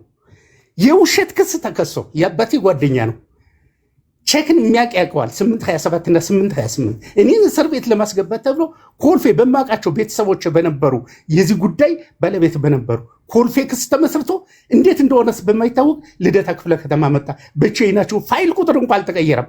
ከልደታ ላስሄዳችሁ ሲል አዲስ ከተማ ወሰድ። አዲስ ከተማ ነፃ ስወጣባቸው ክስ መሰረቱ። 3 አቃቤ በኢትዮጵያ ታሪክ 3 አቃቤ ቆሞ ያውቃል። ይህ ሁሉ እየሆነ እያለቀስኩ ታምሜ ልቤ ሁሉ ብረት ገብቶ አይኔ ሁሉ ኦፕሬሽን ተደርጎ እየጮህኩ ግን የሚሰማኝል መንግስት ባለበት ሀገር እኔ የመንግስት ደጋፊም አይደለሁም ተቃዋሚም አይደለሁም። የስራ ሰው ብቻ ነኝ። በኢህአዴግም ዘመን እንዴት ከስራ ውጭ ሌላ ነገር የማውቀው ነገር የለም። ይህንን የሚያጣራ አካል እንዴት ይጠፋል? እንዴት በቢሊየን ግብጾች መጥተው እኔ ያመጣኋቸው ግብጾች መጥተው በቢሊየን ሲያጭበረብሩ በቢሊየን ታክስ ፍራውድ ሲያደርጉ ማስረጃ አለኝ። ከእንግሊዝ ሀገር መምጣት የሚችል ሰነድ አለ እያልኩ እምቢ የሚል የመንግስት ቢሮክራሲ እኮ ነው ያለው። ስለዚህ ይህንን ማጽዳት ካልቻለ እንዴት ነው ትረስት ዲቨሎፕ ማድረግ የሚቻለው? የውጭ ባለሀብቶችስ እኔን ማያውቃለ? አሁን ሚኒስተር የሚባል አሁን ፖሊስ ኮሚሽነር የሚባል አሁን ምክትል ኮሚሽነር የሚባል አሁን አቃቢ ምን የሚባል እኮ ታች እያሉ ነው የማውቃቸው። እኔ ነገር ስጀምር ፍትህ የሚሰጥ አካል የለም እኮ። ይድረስ ለዶክተር አብይ ብዬ ለክቡር ዶክተር ብዬ ሁሉ በቲክቶክ ከፍቼ በቲክቶክ ለቀኩ። አረጌው የማላውቀው አሁን ሚዲያ ብታምኑም ባታምኑም አሁን ወደ ዮዳብ የምትባል ሰው አንተ ጋር ስገባ እንዴት እንደሚከፈት እንኳን አላውቀውም። ነካክቼ ነው የገባሁት። ለመጀመሪያ ጊዜ ነው ላይቭ የገባሁት በቲክቶክ። አይዞህ ተግባብተናል። እና እንደው ዝም ብሎ ሴትዮዋን ሁሉም አሁን እንትና አወንታ ምንድን ነው ስለ እኔ ዘገባ ሰራ። እኔ ያወጣሁትን ለጠፈ ትኩሳት አለ። በኋላ እንደገና ራሱ ሰራ። እኔ በኢሜይል ኮሚኒኬት አድርገኝ መረጃና ማስረጃ ላይ ደፋር ነህ ይባላል ብዬ ኢሜይል ሳረግለት ዝም ብሎ በገረፍታው ተነሳና እኔ አሁን ያልገባኝ አውቃለሁ፣ ኬዝን አውቃለሁ። አሁን የእርሶ ኬዝ ብዙ ንብረት ነው የተነጠቁት። ቲክቶክን ማየት ይቻላል። ቲክቶኬን ማየት ይቻላል። በስሜ ነው የከፈትኩት። የሚተባበረኝ የሚዲያ አካላቶች ጠበቃ እንኳን የሚቆምልኝ አጣሁ። እምበላው አጥቼ 100 ብርና 200 ብር እየበላው 17 ዓመት ሙሉ 9 ጊዜ ግድያ እየተሞከረብኝ ከጸረ ሙስና ወረቀት ተጽፎ ተሰጥቶኝ ይሄ ከባድ ለመንግስት ድጋፍ ይሰጣልና ፕሮቴክት አድርጉት ተብሎ አቁሙ ተብሎ እኮ ነው የቆመው። አንድ ፋይል እኮ አይደለም። ሰዎቹ ማን ናቸው? ሰዎቹ አይደለም። ሰዎቹ ገንዘብ በተኑ እንጂ ኔትወርክ ነው የሰራው። ይሄ ኦልሬዲ ጉዳይ ገዳይ እየተደራጀ ያለ የመንግስትን ስም የሚያጠለሽ በኢህአዴግም ዘመን የመንግስትን ስም የሚያጠለሽ በብልጽግናም ዘመን የመንግስትን ስም የሚያጠለሽ ቀን ለመንግስት የሚሰሩ በተለይ የራሳቸውን ስራ የሚሰሩ ሰዎች አሉ። ይህንን ደግሞ በማስረጃ ነው፣ በወሬ አይደለ። ዚስ ኢዝ ዲፋሜሽን። መጀመሪያ ነገር በየቢሮው አሁን በቲክቶክ ከወጣ በኋላ ነው እንጂ በየቢሮው ካራክተር አሳሲኔሽን ነው ያደረጉ። እብድ ነው እያሉ ነው የሚያስወሩ። እብድ ነው። እና ይቺ ሰው ህይወቷን ጠብቃ ከቆየች ራሱ ጀግና ነች። እኔ አትቀጥ አይደለም። አንድ ሰው የሚቀጣው ህዝብና መንግስትን ያስተምራል ተብሎ ሲታመንበት ነው። ህዝብና መንግስትን የሚጎዳ ከሆነ በይቅርታ ይታለፋል አይደለ እንዴ? እሷ ራሱ ህዝብና መንግስትን ካልጠቀመች እስር ቤት ትወርወር። እሷም ራሱ ይህን የምትቃወም አይመስለኝም። ግን እውነታው ሳይወጣ ዝም ብላ እስር ቤት ከመጋረጃ ጀርባ ልትወረወር አይገባም። እኔም ራሱ አላምንበትም። ዋንትድ ልትባል አይገባም። ዋንትድ በአንድ ቀን ትእዛዝ ሊወጣባት አይገባም። ዋንትድ መባል የለበትም። ስንት ወንጀል የተፈጸማለ ዋንትድ አልተባሉ። ታዋቂ ሰው ነቻ፣ ሀብት ንብረት አላታ። ለ6 ሚሊዮን ብር እንዴት ዋንትድ ተብሎ ይለጠፍበታል? ይከነከነኛል እኔ በውስጡ ስላለሁ። ስለዚህ እኔ ሚዲያ ቢመጣ ለምንድነው ኢቢኤስ የኔ ጉዳይ ሊያቀርቡ ያልፈለጉት? ለምንድነው እነ ፋና ለምንድነው ያልፈለጉ? ኢትዮጵያ ቴሌቪዥን ለምንድነው ያልፈለጉት? እና እሱ እስኪ ለመንግስት ትጨነቃላችሁ፣ ለህግ የበላይነት ትጨነቃላችሁ። ለእሷስ ምናልባት ይህ ነገር ውሸት ቢሆንስ ብላችሁ ተጨንቀል። ዲፋሜት አናርጋት፣ ህይወቷን አናበላሸው፣ ምናልባት እውነት ቢኖራትስ ብላችሁም እኮ ልታስቡ ይገባል። አንደኛ መንግስት ራሱ ትልቅ ቦታ የሰጣት ሰው ነች። ሁለተኛ ሴት ነች።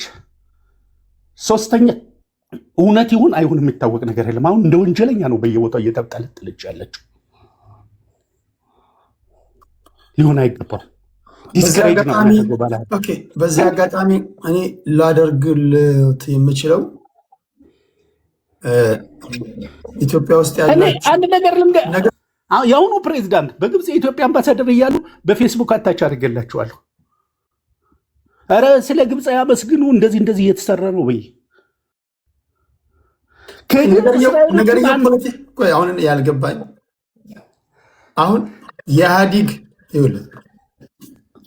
ኮምፕሊትሊ በኢህአዲግ ዘመን የነበረ ሰዎቹ አልተቀየሩም እንጂ ሲስተሙ አሁን ዶክተር አብይ ይዘውት የመጡት ሲስተም በኃይለማርያም ጊዜ ከነበረውና በመለስ ዜናዊ ጊዜ ከነበረው የሰማይና የምድር ልዩነት አለው። ለአንተ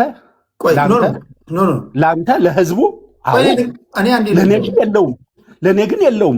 በፊትም በመለስ ዜናዊ መግባት ነው ያቃተኝ። ጋሽ በላይኛ ያስጨርሱ። በጥሩ ነው በመጥፎ ነው አላለም እኮ ያስጨርሱ። እኛም እየሰማናውት ነው፣ እናግዞታለን። እሺ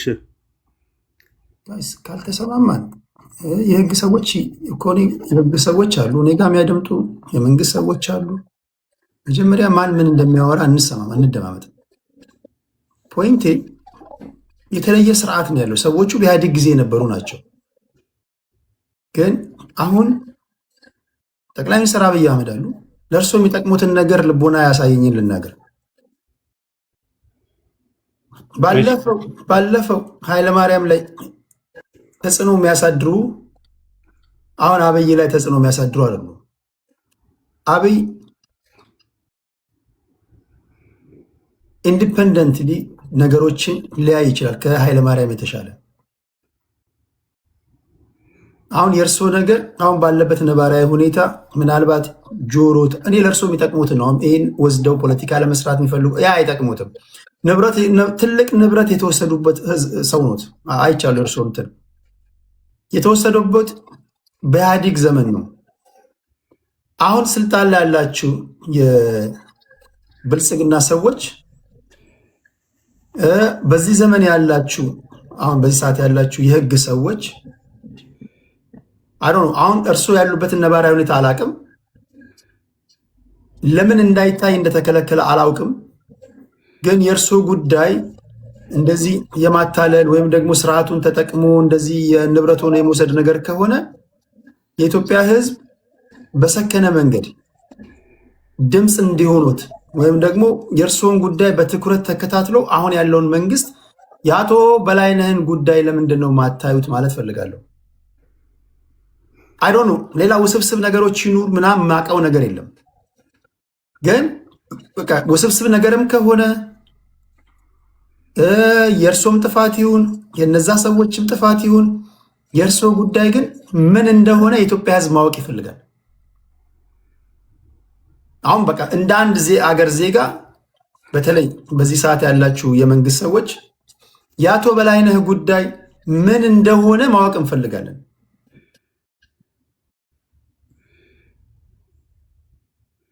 ምን ይላሉ? በጣም ቆንጆ ነው። ግን አንድ ተጨማሪ ነገር ልነግር ፈልጋለሁ። ለዚህ ሁሉ መነሻ የሆነው የወይዘሮ በረከት ጉዳይ ነው አይደለ? አሁንም እኔ ዝም የበስማ በለው ሳይሆን ባገኘሁት አጋጣሚ ሁሉ ጭህ ያለው ሰነዶች አሉ፣ የተረጋገጡ ሰነዶች አሉ። በይፋ ነው መልስ የተከለከልኩት። ፖለቲካሊ ኢንቮልቭድ ሆነሃል ከተባለ ህዝብና መንግስት የሚጎዳ ነገር ሰርተሃል ከተባለ ምርመራ ሊጣራብኝ ይችላል። እስካሁን ድረስ አለብህ የተባልኩት ነገር የለም። ቢሮ ነው የሚዘጋ በየቦታው። ካራክተር አሴሲኔሽን ነው የሚጠቀሙት፣ ዲፋሜሽን ነው የሚጠቀሙት። እብድ ነው ኤንድ ሰውን 17 ዓመት ብቻዬን ይታገላል። ጠበቆቼ በሀገሪቱ የታወቁ ምሁራን ናቸው። ያንተን ጉዳይ ተወይን ብለው ነው የወጡት ከመድረክ። ተግባብተናል። እኔ አሁን በኢህአዴግም ጊዜ ይፈጸም በብልጽግናም ጊዜ ይፈጸም ዶክተር አብይ ወደ ስልጣን ሲመጡ የተናገሩት ቃል አለ። ወደ ስልጣን ለህዝብ ለእኔ ሳይሆን ለህዝብ። ስለዚህ የፍትህ ጉድለትና አስተካክላለሁ ብለው ቃል ገብተዋል። እኔም አንዱ የህዝብ አካል ነኝ።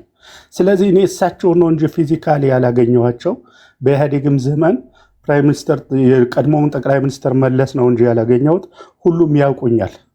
ሁሉም አናግሬያቸዋለሁ። የመጨረሻ መደምደም ይጣራልኝ ነው በቃ። ኢንቨስቲጌት ወዲህ ይደረግልኝ። ሀብትና ንብረት ሜዳ ላይ ተበትኖ ነው ያለው። ዶዘር በዛን ጊዜ 4 ሚሊዮን ብር የገዛሁት አሁን 7 ሚሊዮን ብር ነው። በየቦታው ተበትኖ ነው የቀረው። አንደኛው ኦሮሚያ ፖሊስ፣ አንደኛው አዲስ አበባ ፖሊስ። 3 ዶዘር ብቻ ቆሟል። ግሬደር ተዘርፏል። ቤቴ ተቀምቻለሁ። አሁን ፍርድ ቤት ቀጠሮ እየተሰጠ 3 ጊዜ ነው ሰበር የቀረብኩት። ካምፓኒ 5 ጊዜ፣ ዳይናሚክድ 5 ጊዜ ነው ሰበር ስቀርብ በቼን ነው የሚመለሰው። ቢኦሜጋ እንደዛው። ስለዚህ አጠቃላይ የፍትህ መዛባት ነው የተፈጸመብኝ ነው። የፍትህ ሲስተም ነው። አንድ ግለሰብ ቢሆን ከሌ ይባላል። የፍትህ ሲስተም ነው። ይህንን ደግሞ አሳውቂያለሁ። አቶ ተገነ ያውቃሉ፣ አቶ ዳኛ ያውቃሉ፣ ጠቅላይ ፍርድ ቤት ፕሬዚዳንት ወይዘሮ መዓዛ ያውቃሉ። የአሁኑ ፕሬዚዳንት ግን ነገሩን አዳምጠውኛል። መጨረሻው ማየት ነው የምንፈልግ እንጂ ኮምፕሌን ማድረግ አልፈልግም። አዳምጠውኛል፣ አስጠርተው አናግረውኛል። ግን መፍትሄ ሳልሞት ፍትህን አይቼ ምንም ገንዘብ አልፈልግም። ልጅ የለኝም። 54 ዓመቴ ነው። ወደ 55 እየሄድኩ ነው። ምንም አልፈልግም። እኔ ፍትህን አይቼ መሞት ነው የምፈልገው። ዶክተር ጠቅላይ ሚኒስትር ራሳቸው ፍትህን ያረጋግጡልኝ ነው በቃ። በተለየ ሁኔታ ታይቶ ፍትህ ይረጋገጥ ነው። ያጠፋው ጥፋት ካለ ልጠየቅ ነው። ስለዚህ በእኔ ላይ ሀፕን ያደረገ በበረከት ላይ ሀፕን አያደረግም ብዬ አላምንም። ዚስ ደግሞ ዝም ብሎ ገሲንግ ሳይሆን የደረሰብኝ አንድ ባንድ እሷ የደረሰችን ብያዳምጫታለሁ። ስለዚህ እኔ ሳላደንቅ ማላልፈው የመናገር ችሎታዋን አድንቃታለሁ። የእሷን ያህል አልችልም። እኔ ስራ ነው የምችለው፣ አልችልም። አድንቃታለሁ። ውስጧ ምን ይሁን እሷና እሷ ናቸው የሚያውቁት።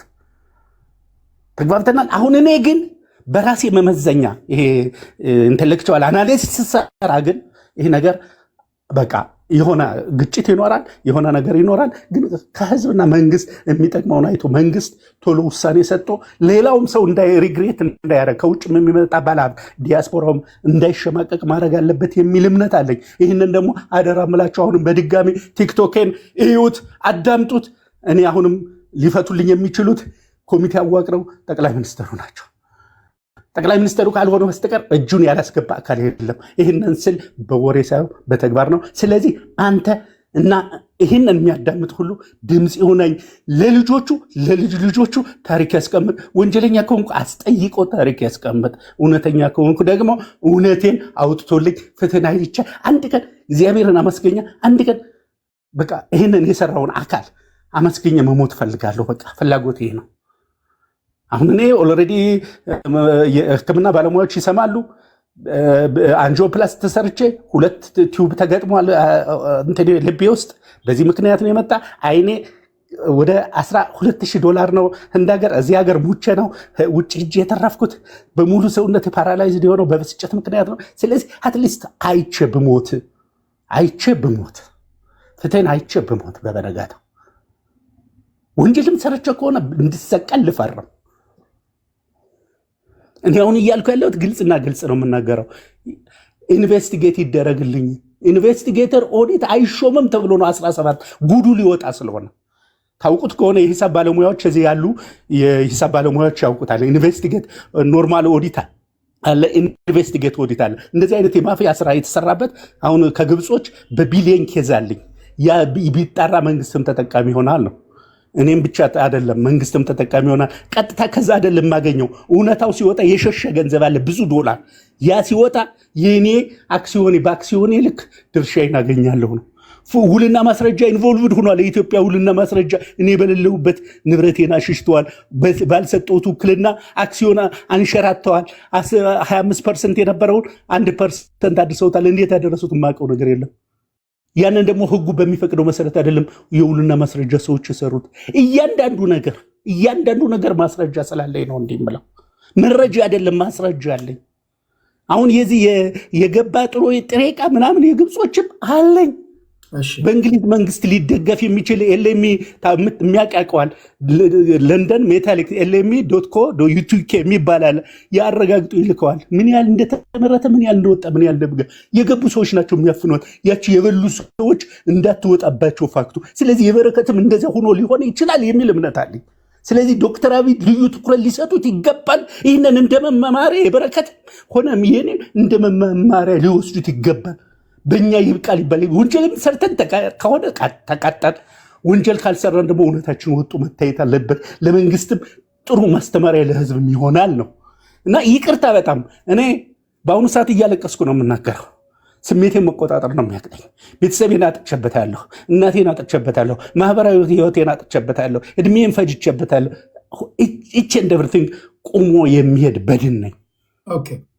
ስለዚህ ድምፃችን ሁሉ በሚዲያ ታፍኗል። በሚዲያ እንዴት ሚዲያ ያፍናል?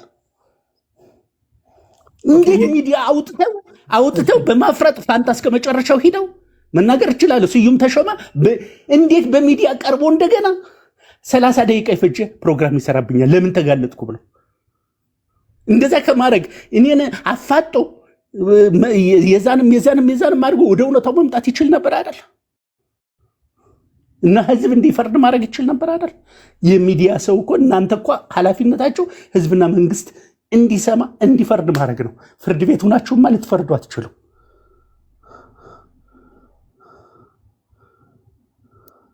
እና ይሄ ነው እድል ስለሰጠህ በጣም አመሰግናለሁ። እዚህ መምጣት በውስጥ መልእክት በትለከልኝ ስልኬን ልሰጥህ እችላለሁ። እኔ ነፃ ሰው ነኝ። ጎዳና ላይ ነው በእግሬ ነው 3 መኪና የነበረኝ ሰው ነኝ። አሁን ባዶ እግሬን ነው የምሄደው። ቤት ኪራይ የምከፍለው አጥቼ ታስሬ ነበረ። ኢች ኤንድ ኤቭሪቲንግ ይሄ ሁሉ ለፍትህ ሲባል የተከፈለ ዋጋ ነው። 200 ብር 300 ብር ለምን ነበር? አሁንም ማንም ሰው ከተማ ውስጥ ያየኛል በእግሬ ስጓዝ ምንም ነገር የለኝም። ቤተሰቦቼ አግልለውኛል። ትልልቅ ወንድሞች አሉኝ አግልለውኝ እኛ እንኖርበት ነው ያሉት። ስለዚህ ሁሉ የሆነው ፍትህ በመጥፋቱ ነው። ህግ አይደለም የጠፋው። ህጉ 25 በመቶ ከተሰራበት ይበቃኛል። ለኔ ፍትህ ነው የጠፋው።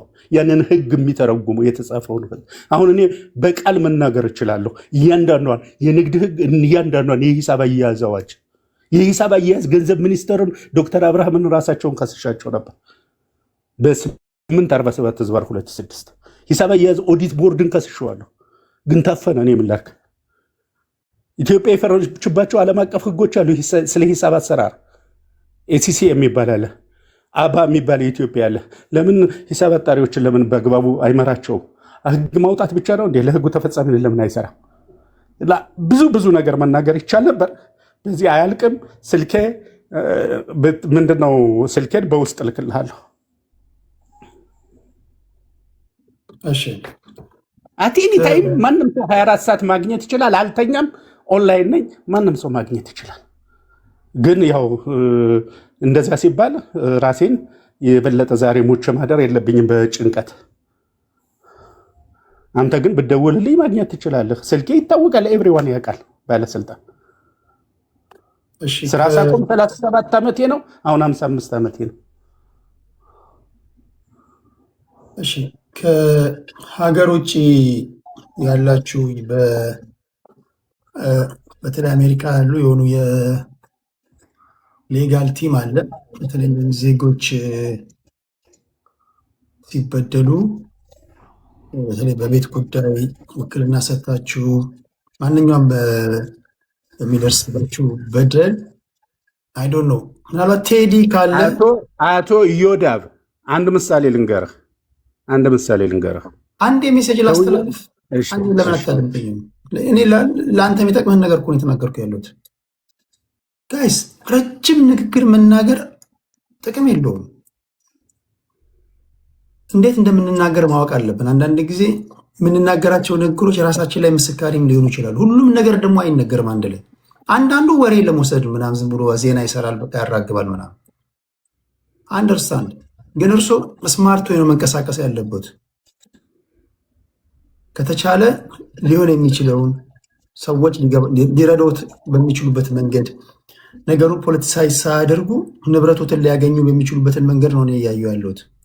የሆነ ኢንተረስት ግሩፖች ጋር ገብተው የፖለቲካ መጠቀሚያ ያደርጓቸዋል። የሆነ ሰዓት ላይ ሆ ይላሉ፣ ይጨፍራሉ፣ ወደ ሄዱበት ይሄዳሉ። እንደዛም አያርጉ። እኔ ልንገሩት፣ አብዛኛው እዚህ ጋር ፖለቲካ ይሰራባል። አንድ ሳምንት የሁለት ሳምንት ወሬ ያደርጋል፣ ከዛ በኋላ ይረሳል። ጠቃሚ ነገር የሚጠቅምህን ነገር ምናልባት እስከ ጥግ ሊወስዱት የሚችለውን ነገር ልቦና ያሳየኝን ልንገሩት።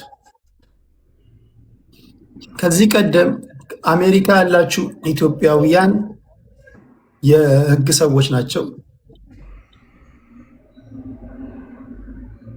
ኢትዮጵያውያን እንዲህ ያለ በደል ሲደርስባቸው ኬዞቻቸውን ይዘው እስከ ጥግ ድረስ የሚከራከሩ አንድ የህግ ቲም አለ። ቴዲ አይዶ ነው ካለ እዚህ ጋር ጠበቃ የህግ ሰው ቴዲ ወይም ለሱ ደውለትና ከእርሱ ጋር በቀጥታ እንዲገናኙ ያደርጋሉ። የህግ ቡድን ናቸው። ስለዚህ ኬዞትን በሚገባ ወይም ደግሞ ሌሎች ሰዎች አሁን እዚህ ውስጥ ያሉ የህግ ሰዎች አሉ ሊረዳውት የሚፈልጉ እነማን እንደሚያደምጡን አናውቅም። የእርሶን ኬዝ የሚያውቁ ይሄ ነገር ሊሆን ይችላል ወይ እንዴት ነው ብለው ማንኛውም የህግ ሰው እዚህ ውስጥ ያላችሁ ሰዎች ፎሎ አድርጓቸውና አቶ በላይነህን ኬዛቸውን አድምጡ። እኔም የእርሱን የቲክቶክ አድራሻ ከዛ ላይ ስልኮትን ወስጄ በውስጥ ጻፉልኝ። የምሰጣቸው የህግ ሰዎች አሉ። እነሱ በራሳቸው መንገድ በሚሄዱበት መንገድ ይሄዳሉ። የመንግስት ሰዎች የአቶ በላይነህን ጉዳይ ምን እንደሆነ እኔ አላቅም። ይሄ ጉዳይ እንግዲህ ከኢህአዴግ ጊዜ ከመለስ ዜናዊ ጊዜ የመጣ ኬዝ ነው። አሁን ስልጣን ላይ ያላችሁ ሰዎች እንዲህ ሲንከባለል የመጣ ጉዳይ የእሳቸው ጉዳይ እንደዚህ በየቦታው የሚጮሁበት የሚያለቅሱበት ጉዳይ ምንድን ነው?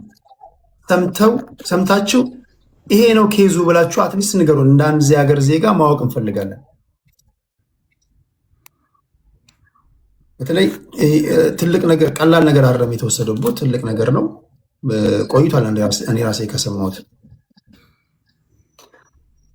የሚዲያ አካላት አሁን የፖለቲካ መጠቀሚያ አታርጓቸው። እኚህን ሰው ሲንከባለል የመጣ ኬዝ ነው። ጀስት ድምፅ እንሆናቸው፣ ኬዛቸው እንዲታይላቸው፣ ጉዳያቸው እንዲታይላቸው፣ ጥፋቱ የትኛው ወገን ያለው ምንድን ነው የሚለውን ነገር ቢያንስ እኛም ማወቅ እንድንችል ከእናንተ እኔ አንድ የምጠይቃችሁ ነገር ምንም ነገር ውስጥ ሳትገቡ አንዳንዶቻችሁ ተቀለበለባላችሁ እዚህ ጋር። እንደዛ አይደለም። ይሄ ኬዝ እንደሰማችሁት 17 ዓመት ኬዝ ነው። ስለዚህ በጣም እንደ ባለ አእምሮ ሆናችሁ በጣም በጥንቃቄ ሼር እያደረጋችሁ የሚሰሯቸውን ቪዲዮዎች አቶ በላይነህ ለምታውቋቸው ሰዎች ሼር እያደረጋችሁ ድምፅ እንሆናቸው። እኔ ይሄን ነው የምለው።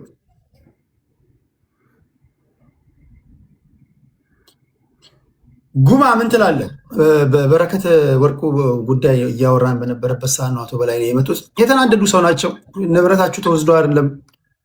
ቲክቶክ ላይ ራሱ እዚህ አንድ ሰው ባልሆነ መንገድ ሲዘልፋችሁ እንዴት እንደሚያቃጥል ታውቃላችሁ። እኚህ ሰው እኔ ተረድቻቸዋለሁ። ለዛ ነው ተናግረው እስኪጨርሱ ያደመጥኳቸው። እሺ ችግር የለውም። ተዳ ወንድም ተዳ እንደምን አለ? አለሁ እግዚአብሔር ይመስገን። እንዴት ነህ ጉማ? አለሁ። ለእኔ ብዙም ሚዲያ ላይ አውርቼ አላውቅም፣ ግን በመጀመሪያ ደረጃ ለአማርኛ ለአክሰንቱ ያው ይቅርታ ጠይቃለሁ አድማጮችህን። ችግር የለውም። አንድ ጥያቄ አለኝ። በረከት ገበሬዋ የኢትዮጵያ ዜጋ ነች ወይ አይሪሽ ዜጋ ነች? እሱ የኢትዮጵያ ዜጋ ነች ስትል የሰማሁት። ኦኬ፣ ኢትዮጵያዊ ከሆነች ኦኬ፣ በኢትዮጵያ ሕግ መሰረት ትጠየቃለች ማለት ነው። በሁለተኛ ደረጃ በረከት ገበሬዋ ታስራ ነበር አይደል? ታስራ በምን አግባብ ነው የተፈታችው? ወንጀል ካለባት ብዙ ውስብስብ ወንጀል ካለባት አንድ ሰው ከታሰረ እንግዲህ አንድ ወንጀል ሲመዘዝ እንደ ገመድ ነው ታውቃለህ፣ ሌላውም ይመዘዛል። ወይም ፌደራል ፖሊስ ኢንቨስቲጌት አድርጎ ከማን ጋር እንደምትሰራ የት እንደምትሰራ ባክግራውንዷ ምን እንደሆነ ምን ስትሰራ እንደኖረች አጥንቶ ፍርድ ቤት አቅርቧት ፍርድ ቤቱ ነፃ ነሽ ብሏት በዛው መሰረት መለቀቅ አለባት። አለበለዚያ ሚዛን የማይደፋ ወንጀል ከሆነ በዋስ ትለቀቃለች። ይህን ነው ማቆነ በሕጉ መሰረት ማለት ነው። እቺ ሴት ታስራ ነው የወጣችው። እሷ እንደምትለው ታስራ ነፃ ሆኜ ያለው ፍርድ ቤቱ ነፃ ብሎኝ በዛው ነፃ ወጣ እንግዲህ ሌላ ስራ ጀምራ ነበር ማለት ነው። ይሄ ወደ ነጃጅ ስራ የተለያዩ ስራዎችን ማለት ነው። እሷ ብቻ ሳትሆን መዓት ግለሰቦች ናቸው። ባለፉት ወራቶች የታሰሩ ብዙ ግለሰቦች ነበሩ። እሷን ከነሱ መሃል አንዷ ነች። ምክንያቱም እዛ ሀገር የሚሰራው አጠቃላይ ቢዝነስ ያው እንደምታውቀው በሰንሰለት ነው የሚሰራው። አንድ ግለሰብ ብቻ አይደለም። የነጋዴዎች ሰንሰለት አለ፣ የባለስልጣናት ሰንሰለት አለ እና የአቅራቢው ሰንሰለት አለ። ከውጭ ከቻይና፣ ከቱርክ፣ ከተለያዩ ሀገራት ከሩዋንዳ እያንዳንዱ ቦታ ላይ ቅርንጫፎች አሏቸው እና በዛው መሰረት በሰንሰለት ነው የሚሰሩት ተገናኝተው ማለት ነው። ኔትወርክ አላቸው። ስለዚህ እቺ ልጅ ስትለቀቅ ማን ነው እንድትለቀቅ ያደረገው? የትኛው ፍርድ ቤት ነው ፍርዱን የሰጠው? ፍርድ ቤት ቀርባለች ወይ አልቀረበችም? ሳትቀርብ ነው ከእስር ቤት የለቀቋት? እሱ አንድ ጥያቄ ነው። ሌላው ደግሞ አንድን ግለሰብ በፍርድ ቤት ቀርቦ ወንጀለኛ ተብሎ ፍርድ ሳይሰጠው ሚዲያ ላይ አስጥቶ ስም ማጥፋት ነው የሚባለው። ምክንያቱም የደቦ ፍርድ ነው የሚሰጠው ሚዲያ ላይ እንደምታውቀው ማለት ነው። ሁሉም ዱላውን ያነሳል። ሁሉም ያሰበው ምቀኛ ይኖራል፣ ከአንተ ጋር የተጣላ ይኖራል፣ ብዙ አይነት ችግር ያለበት ሰው ይኖራል። እኔ እንደ አንድ ግለሰብ እንዲህ ቢቀርብ ማለት ነው የጥፋት አጥፍቼ። ስለዚህ እሱም አግባብነት የለው። እኔ የምለው በአጠቃላይ ለበረከት ገበሬዋ ብቻ ሳይሆን ኢትዮጵያ ውስጥ በመቶዎች የሚቆጠሩ ዘራፊዎች አሉ። ማለት ትላልቅ ነጋዴዎች የምትላቸው ማለት ነው። ማንኛውም ሀብታም ይሁን ድሮ ከምናውቀውም አዲስ የመጣውም ይሁን መንግስት ወይም መንግስት ባለስልጣናት ላይ ካልተንጠለጠለ ስራ መስራት አይችልም። እናውቃለን፣ እሱም በደንብ አድርገን ማለት ነው። ይሄን ደግሞ ጠቅላይ ሚኒስትሩ ፓርላማ ላይ ቀርቦ እራሱ ተናግሮታል። እንግዲህ እንረሳዋለን አይደል? ያው የተወሰኑ ወራቶች ሊሆን አመት ነው መሰለኝ ቀርቦ ተናግሯል። ማንኛውም ነጋዴ በባለስልጣን ላይ ተንጠልጥሎ ነው ስራውን የሚሰራው። በራሱ ቆሞ በራሱ ድርጅት ከፍቶ በራሱ መዋቅሩን ዘርግቶ በራሱ አግባብ የሚሰራ ነጋዴ የለም። ሁሉም እንደዛ ነው የሚሰራው። አሁን ከየት እንጀምር? በረከት ገበሬዋ ማአት የእርሻ መሬቶችን ወስዳለች። ደቡብ ላይ ወስዳለች፣ አፋር ላይ ወስዳለች፣ ሶማሌ ላይ የተለያየ ቦታ ወስዳለች። ይሄን ሁሉ ንብረት ሲሰጣት በምን ክራይቴሪያ ነው የሰጠዋት ነው ጥያቄው። እንደ ግለሰብ ብቻዋን ቆማ ቢዝነስ የምትሰራ ከሆነ ቀጠልን። ወደ ነዳጅ እንምጣ። ያን አሳክታ ሳትጨርስ ወደ ነዳጅ አመጣዋት፣ ከዛ ወደ ወርቅ አመጣዋት። በቃ እንዲህ ዝላይ ነው ኢትዮጵያ ውስጥ ያለው ንግድ ይሄ ነው። ምክንያቱም እንደ ወቅት ነው የሚሰራው፣ ወቅታዊ ነው ሁሉም ነገር ማለት ነው። ከዛ ወቅቱ ሲያልፍ መንግስትም አያስታውሰው፣ ህዝቡም አያስታውስም፣ ይረሳል። ዘራፊው ዘርፎ በዛው ገንዘቡን ወደ ውጭ ያሸሻል፣ በዛው ይሄዳል ማለት ነው። ሶስተኛ ጥያቄ፣ በረከት ገበሬዋ ተለቃ ትልቅ ወንጀል ካለባት እሺ ለቀቋት፣ በስህተት እንበል። ከሀገር ስትወጣ ቤት በኩል ነው የወጣችው? በኬንያ ነው የወጣችው? በአዲስ አበባ በኤርፖርት ነው የወጣችው? በራሱ ሄሊኮፕተር ነው የወጣችው? እንዴት ሆና ወጣች ከሀገር ነው? ሶስት ጥያቄዎች አሉ መሰረታዊ ማለት ነው። ስለዚህ ይሄ ሁሉ ጥፋት የማን ነው ካልከኝ ከእሷ ጋር ማለት መጀመሪያ ወንጀለኛ ነች ብሎ የያዛት ፌዴራል ፖሊስ አለ። ስራውን ሳይጨርስ ትልቅ ወንጀለኛ የሆነችዋን ሴት ነፃ ነች ብሎ ከለቀቃት፣ ፍርድ ቤት ሳያቀርብ ፍርድ ሳይሰጥ ነፃ ብላ ወይ በገንዘብ በዋስ ከተለቀቀች፣ እኔ የምለው መንግስት በረከት ገበሬዋን አይደለም ማሳደድ ያለበት፣ እዛው ራሱ ውስጥ ያሉትን አብረው ሰሩ የነበሩትን አብረው ሲዘርፉ የነበሩትን በተግባርም ሆነ በወሬ ደረጃ ኤከለ 80 ቦቴ ያለው ይሄ የሱ ነው ተብሎ በከለር ሁሉ ታውቆ ባለስልጣን ሆኖ የመንግስት ባለስልጣን የህዝብ አገልጋይ ሆኖ እንደዛ የሚነግዱትን እነሱን ነው መጀመሪያ እስር ቤት አስገብቶ እያንዳንዱን ሲያቀርብልን ያነ ደስተኛ እንሆናለን ሁላችንም። ግን አንድን ግለሰብ ባለስልጣናት በሰሩት ስህተት ወንጀለኛ ሆና ወንጀለኛ ነች አልልም በግል በነገራችን ላይ። ምክንያቱም ፍርድ ቤቱ ህግ አለው። አገሪቷ በህግ ነው የምትተዳደረው።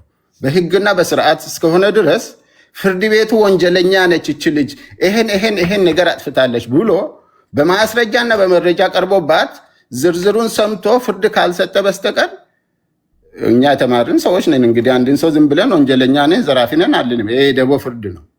የደቦ ፍርድ አንሰጥም።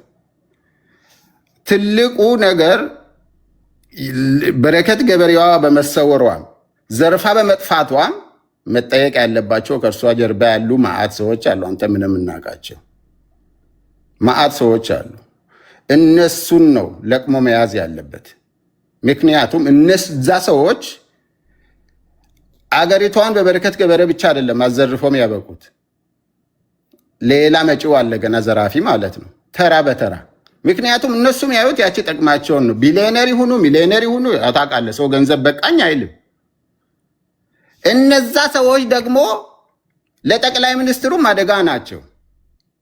ጡንቻ ካፈረጠሙ ቢሊዮነር ከሆኑ እችን ህገወጥ ስራዋን ወርቋን ይሁን ነዳጅ ይሁን ማዕድን ይሁን መሳሪያ ዝውውር ይሁን ያችን ከለመዱ ለጠቅላይ ሚኒስትራችን ለስልጣኑ አደጋ ናቸው።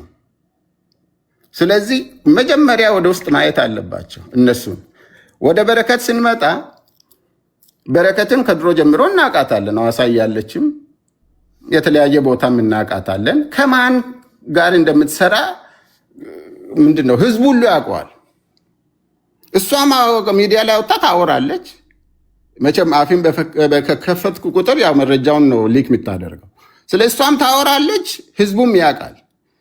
ህዝቡ ብቻ አይደለም፣ ህዝብ ደግሞ የሚያወራው ከመንግስት ተርፎ ሲፈስ ነው ወደ ህዝብ ነው እንጂ መንግስት እንደ መንግስት ዲፕሊ የእያንዳንዱን ነጋዴ የእያንዳንዱን ግለሰብ ሲክሬት ያውቃል። ፓወር አለው። ባንኩን ገብቶ ማየት ይችላል። ፋይሉን ገብቶ ማየት ይችላል። የትኛውንም መመርመር ይችላል። ስለዚህ ትልቁ የአንበሳውን ድርሻ የሚወስዱት የመንግስት ባለስልጣናት ናቸው፣ ከእሷ ጋር ሰሩ የነበሩ ማለት ነው። በሁለተኛ አለበለዚያ ልጅቷ ወንጀልም ሰራች አልሰራች ለቀቋት ሄደች። ይሄ ሰዶ ማሳደድ ነው፣ ወይንም እየቀለዱብን ነው፣ ወይንም ህግ ላይ እየቀለዱን ኢትዮጵያ ውስጥ ማለት ነው። ልክ እንደሷ የተዘጋጁ መዓት አለውን ዘርፈን እንጠፋለን። ምን ያመጣል? በቃ ከሀገር ትወጣለህ። ሀገር ስትወጣ አሁን በረከትን ከሩዋንዳ በኢንተርፖል ይዘው ማምጣት አቅቷቸው ነው ሚዲያ ላይ ለቀቁት። ሳይለቀቅ እሷን በኢንተርፖል ምክንያቱም ዲፕሎማቲክ ሪሌሽን አላቸው ከኡጋንዳ ጋር አይደል? በዛው መሰረት በኢንተርፖል ተይዛ ልትመጣ ትችላለች። ከመጣች ግን የምታፈነዳው ብዙ ነገር አለ። ሉክ ከመጣች እያንዳንዱ የመንግስት ባለስልጣን አደጋ ላይ ነው ያለው ማለት ነው። ስለዚህ ለዛ ነው ያሸሿት። እኔ የሚለው እኛ መሪያችን እንወዳለን፣ አገራችን እንወዳለን። ያለምንም ጥቅም 5 ሳንቲም ሳንቀበል ሰርተን 10-15 ዓመት በሀገራችን ሰርተን በነፃ ወተን የሄድን ስቲል አገራችን እንወዳለን። መሪያችን መሪው ነው። የሀገር መሪ መከበር አለበት። ማንም ሰው ማንቋሸሽ የለበትም። የሀገሩን መሪ ክፉም ሆነ ደግ እሱን ካንቋሸሹ አገሪቷን እያንቋሸሹ ነው በአንድ በኩል ማለት ነው። ስለዚህ ይሄን ነገር ያነ መንሱርም እሷም የአብይን ስም እንደ መልአክ ሲጠሩ ነበር። ኩላሊት ጉበት ምን እንሰጣለን ስሉ ነበር። እሱ ኩላሊትና ጉበት አይፈልግም። ያችን ቴክኒክ ያውቀዋል፣ በደንብ አድርጎ ያውቀዋል። ከነ መንሱር ከነ የበረከት ገበሬዋ በላይ መንግስት ውስጥ ያሉ ሰዎች ለመንግስት አደጋ ናቸው። አንድ ከህዝቡ ያጣሉታል። የአሰራር ብልሹነትን ስራቸው ሁሉ የተበላሸ ከሆነ ህዝቡ አንድ መንግስት ባለስልጣን ባጠፋ ቁጥር አብይ ያጠፋ ነው የሚለው። ስለዚህ ከህዝብ ያጣሉታል። ሁለተኛስ አመኔታ ያጣል። ስለዚህ መጀመሪያ በረከት ገበሬዋ አንድ ግለሰብ ነች። በሷ ላይ ሁሉም ድንጋይ መወርወር የለበትም። ሴት ነች፣ በሴትነቷ መከበር አለባት። ከዛ ባለፈ ግን መንግስት ራሱ መፈተሽ አለበት ነው የሚለው። ክብራትና ክብራን የበረከት ገበሬዋን ጉዳይ ለ2-3 ተከታታይ ክፍላት አቅርቤላችኋለሁ። አዲስ ነገር ከሌለ በስተቀር የእሷን ጉዳይ ከእሷ ጋር ተያይዞ የሚመጣ አዲስ ነገር ከሌለ በስተቀር እዚህ ጋር እቋጨዋለሁ።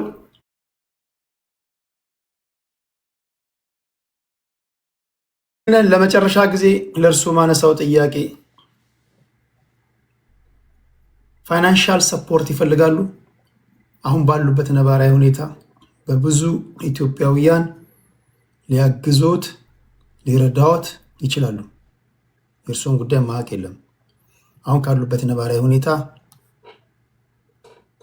ድጋፍ ኢትዮጵያውያንን ይፈልጋሉ አይፈልጉም? አጠር አድርገው ይንገሩኝና ይህን ጉዳይ እንጨርሰዋለን። አጠር አድርገው።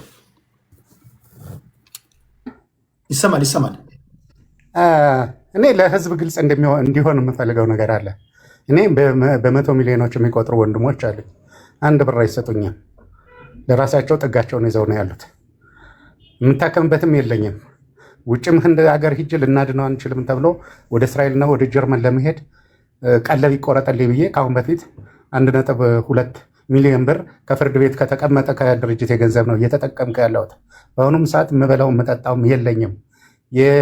የነበረኝ ሕክምና የሚወሰድኩት እናቴ ወንድማችን አይደለም ብለው ክደውኝ በፍርድ ቤት ተከራክሬ ያገኘሁት የእናቴ ቤት ተሽጦ ድርሻ የእናቴ አባቴ ድርሻ ነው። ያንን ታክሜ አሁን ገንዘብ ጨርሻለሁ። አካውንቴ ውስጥ እዚህ ግባ የሚባል ገንዘብ የለኝም። ስለዚህ እኔ እንደው ድምፅ ብትሆኝም የሰውን ከማስቸገር በተለያየ መንገድ ከራሴ ካለው ገንዘብ ላይ በፍርድ ቤት ከተያዘው ገንዘብ ላይ አሁን ከኤልሲዌዲ ወደ 60 ሚሊዮን ብር አለ፣ 80 ሚሊዮን ብር አለ። የት ነው የሚኖሩት? አቶ በላይ ነው 9 ጊዜ ግድያ ተሞክረብኝ ለፌዴራል ፖሊስና ለጠቅላይ አቃቤ ሕግ ከአቶ ብርሃን ኃይሉ ጀምሮ አመለከትኩ። የሚከላከልልኝ ያጣሁ። ይህንን ገንዘብ አንዱ የጨረሰብኝ የሆቴል ኪራይ ነው።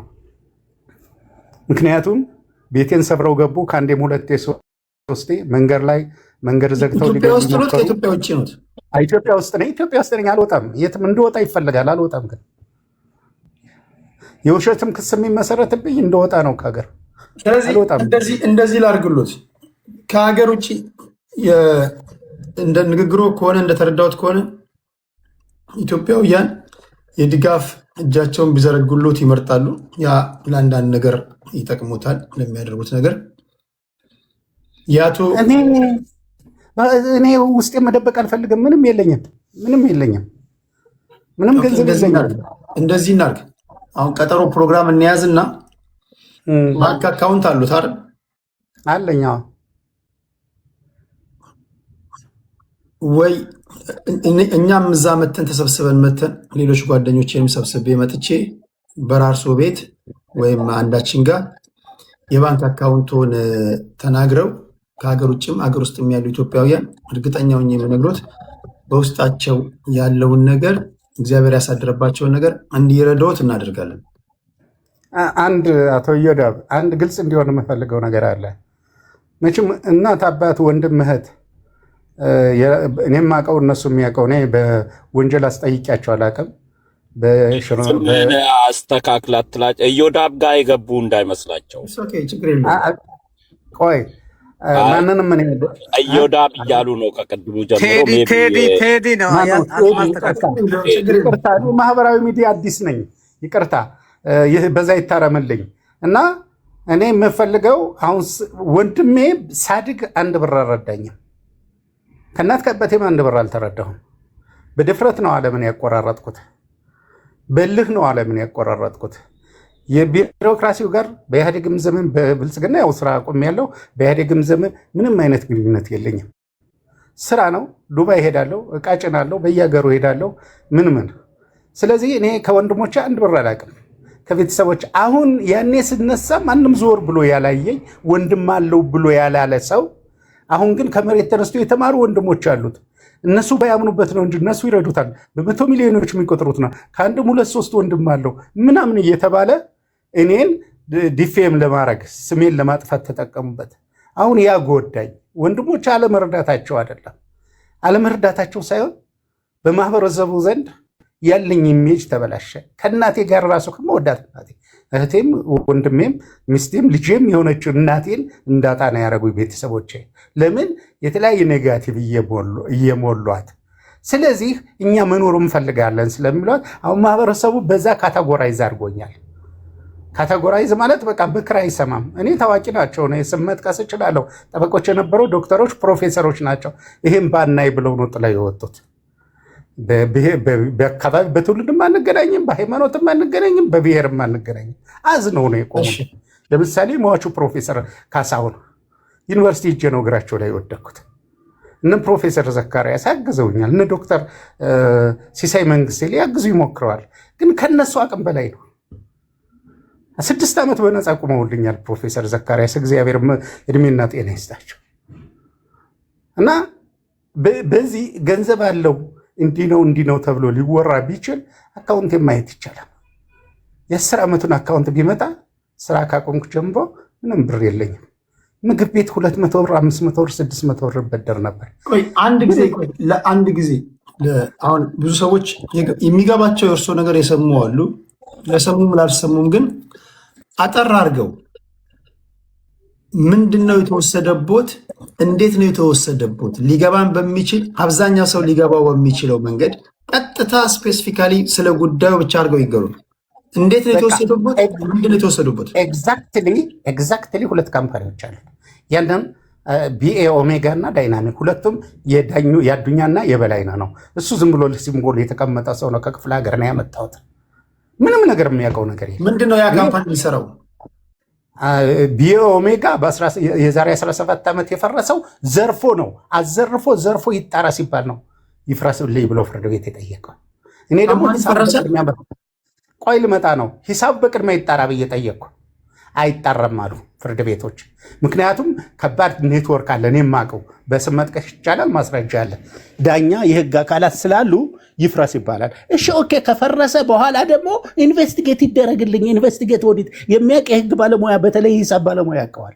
አንድ ጊዜ አድማጭ ተመልካቾቼ እንደተወዛገቡ ነው የነበሩት። ካምፓኒ ምን ነበረ? እንዴት ተወሰደቦት? ማን ወሰደቦት? በቃ አጠር አድርገው ይንገሩ።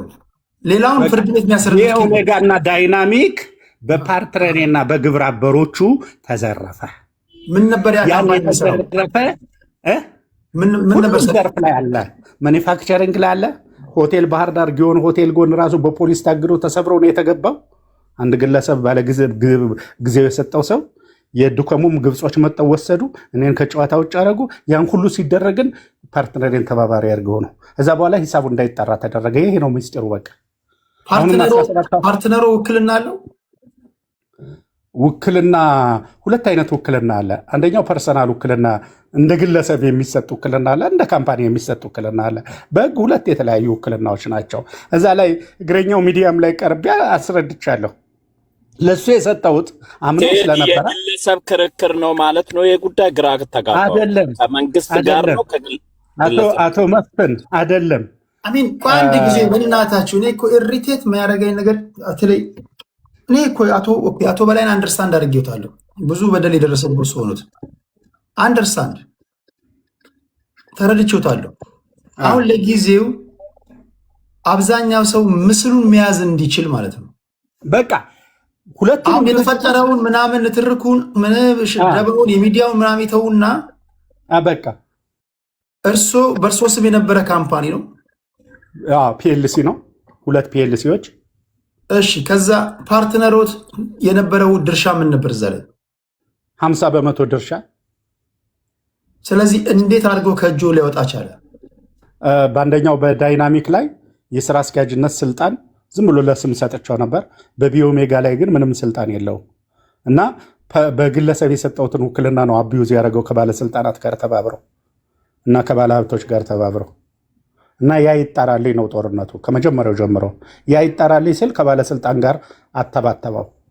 እነሱ ደግሞ ይሄ ባለሀብትና የኔን እድገት የማይፈልጉ ሰዎች ከሱ ጀርባ ተሰለፉ። እዛ በኋላ ከሱ ጋር አይደለም የምታገለው ከሌጋል ሲስተሙ ጋር እንድታገል አረገኝ። እሺ አሁን ለምሳሌ እንውሰድ፣ አንድ ኤግዛምፕል እንውሰድ። ሌላኛው ሁለተኛው ካምፓኒ ምንድን ነው የእርሶ? ቢኦሜጋ ቢዝነስ ግሩፕ ላፍቶ ላይ ኢንዱስትሪ መንደር ህንፃ አለው። ቢያንስ ከ100 ሚሊዮን ብር በላይ የሚያወጣ 3000 ካሬ ሜትር ላይ አለው።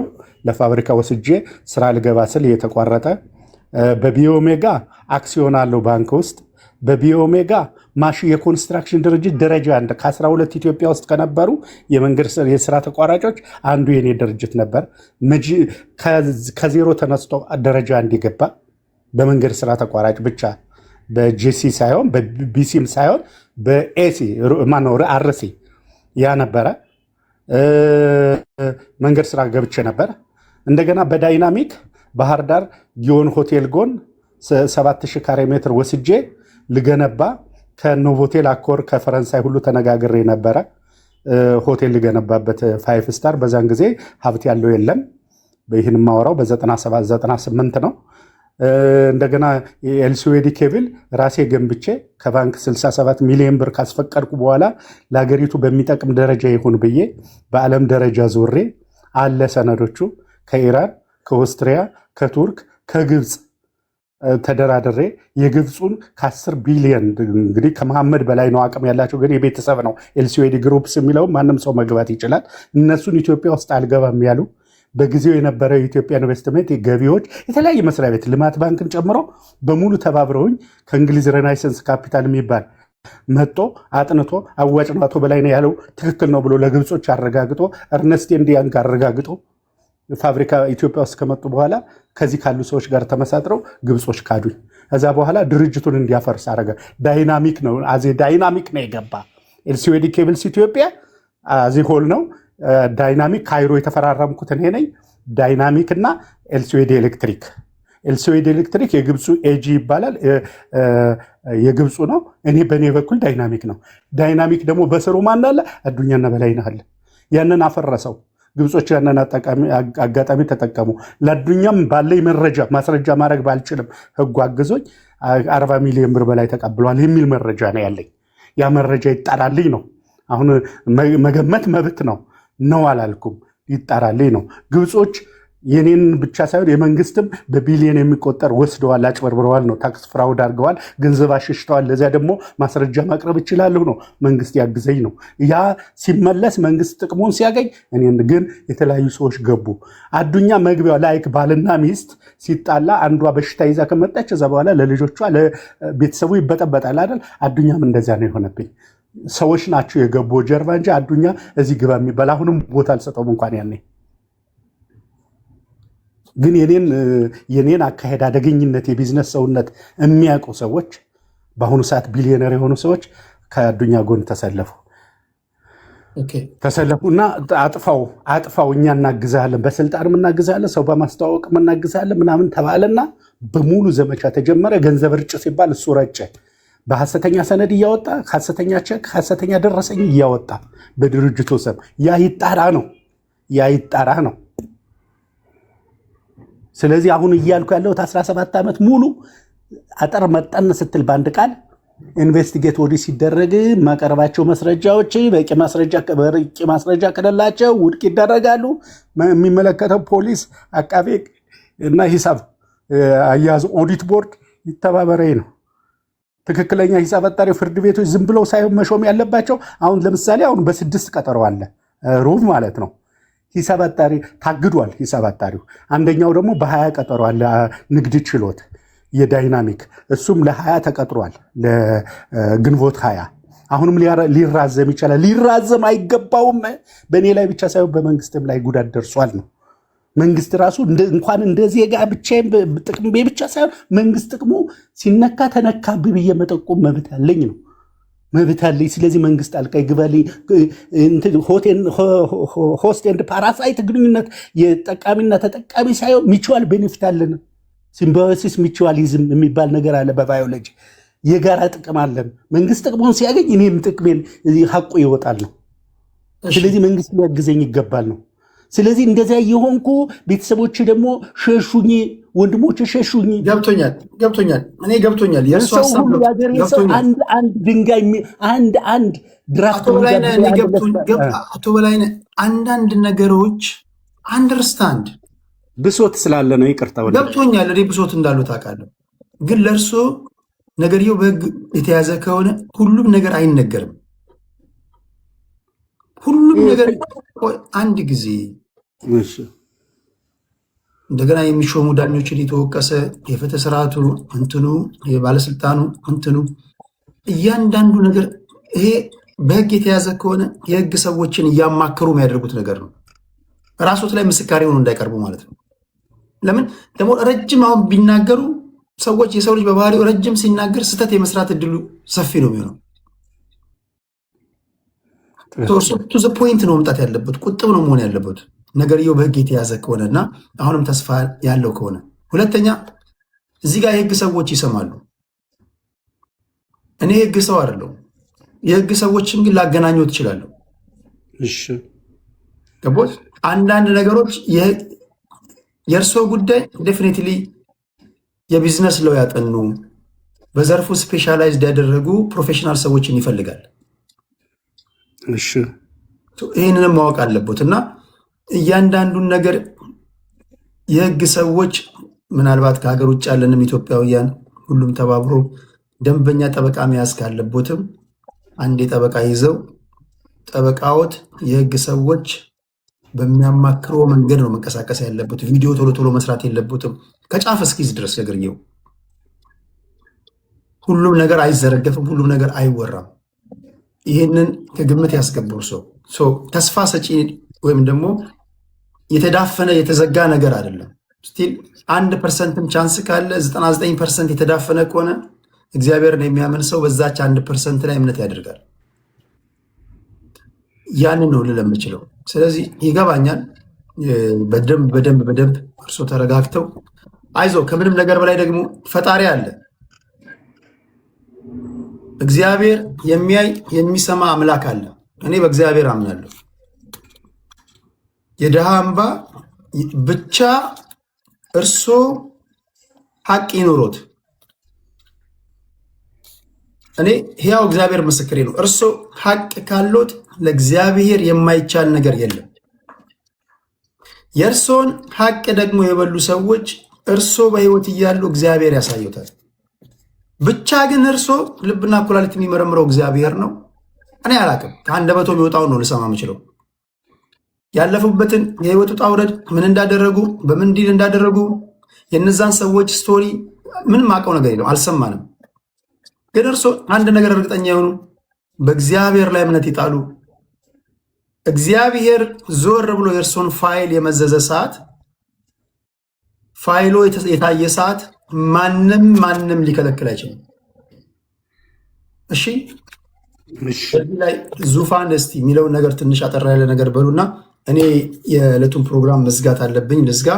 በሳቸው ጉዳይ ላይ ግን ለህግ ሰዎች ለማቃቸው ህግ ሰዎች ይህን ሲሰሙም ኮንታክት ያደረጉታል ሰዎች። ይሄ ነገር እንዴት ነው ምን እናርግ የሚለውን ነገር ከነሱ ጋር ተነጋግረን እንዲሁም ደግሞ መጨረሻ ላይም ደግሞ ከሀገር ውጭ ያሉ ኢትዮጵያውያን እርስዎ ላይፍ ከፍተው በዛውም አካውንቱ እንዲያድግ እርስዎ ቤት መተን ተሰብስበን በቀጥታ በአካውንቱ አገር ቤትም ከሀገር ውጭም ያሉ ኢትዮጵያውያን ሁሉም ኤርትራውያንን ተሰብስበን ተረዳተን ማድረግ የምንችለው ነገር ሁሉ ጥረት እናደርጋለን። እሺ አስቡ። ዙፋን ምን ትላለን? ታንክ ዩ ቴዲ እድሉ ስለሰጠኝ። ኬዙን አውቀዋለሁ። ኦልሞስት ረጅም ጊዜ የፈጀ ነው። ሰውየው በጣም የታወቁ ሰው ናቸው። የስ ኦፍ ኮርስ ትልቅ ኢንቨስተር ናቸው፣ እውነት ነው። ግን ራሱን የቻለ ይዞት የመጣው የራሱ የሆነ የቻለ ጣጣ አለው። የሚነካካ በጣም ብዙ የሚነካካ ነገር አለ።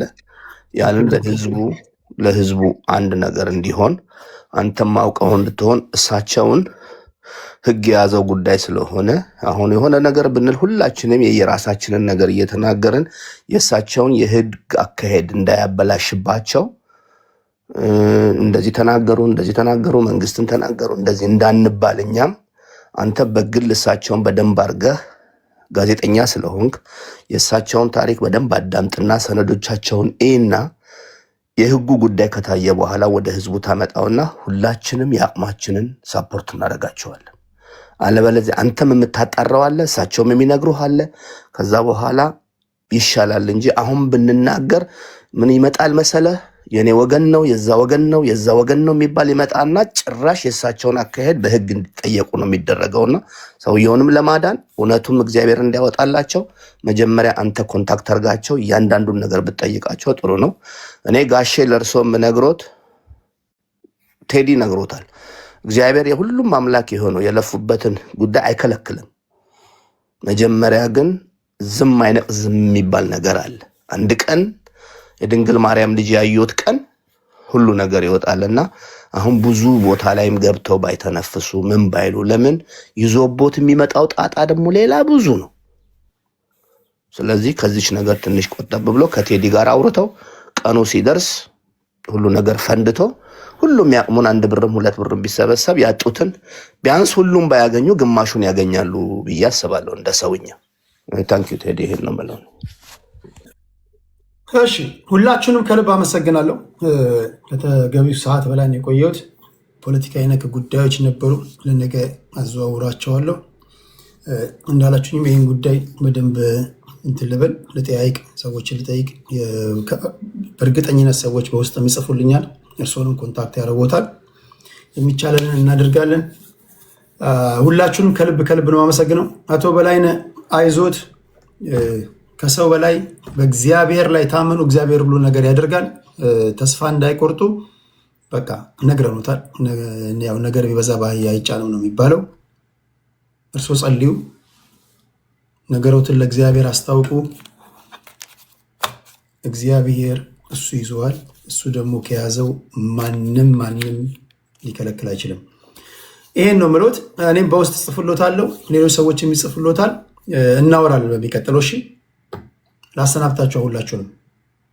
ቴዲ ቀኑን እንግዲህ እሳቸውን ለመርዳት ስትመጣ ብታሳውቅ። እኔ ቁጥሬን ጽፌልዎታለሁ፣ መጨረሻው 78 ጽፌልዎታለሁ። ይደውሉልኝ። ደግሞ የአዱኛን ብታቅ ለመረጃም የአቶ አዱኛ የእሳቸው ፓርትነር ይረዳሃል ለመሆን። ታንክ ዩ ስቴዲ። በዛኛው በጌሙ እናገኛለን። ዛሬ ተዘጋጅቻለሁ። አጀስት አድርገናል። እንግዲህ ቴንክ ዩ። እግዚአብሔር ያክብርልኝ ሁላችሁም። ቴንክ ዩ ዙፋንዬ። ቴንክ ዩ። እሺ ታንክ ዩ ተሄድዬ ታንክ ዩ።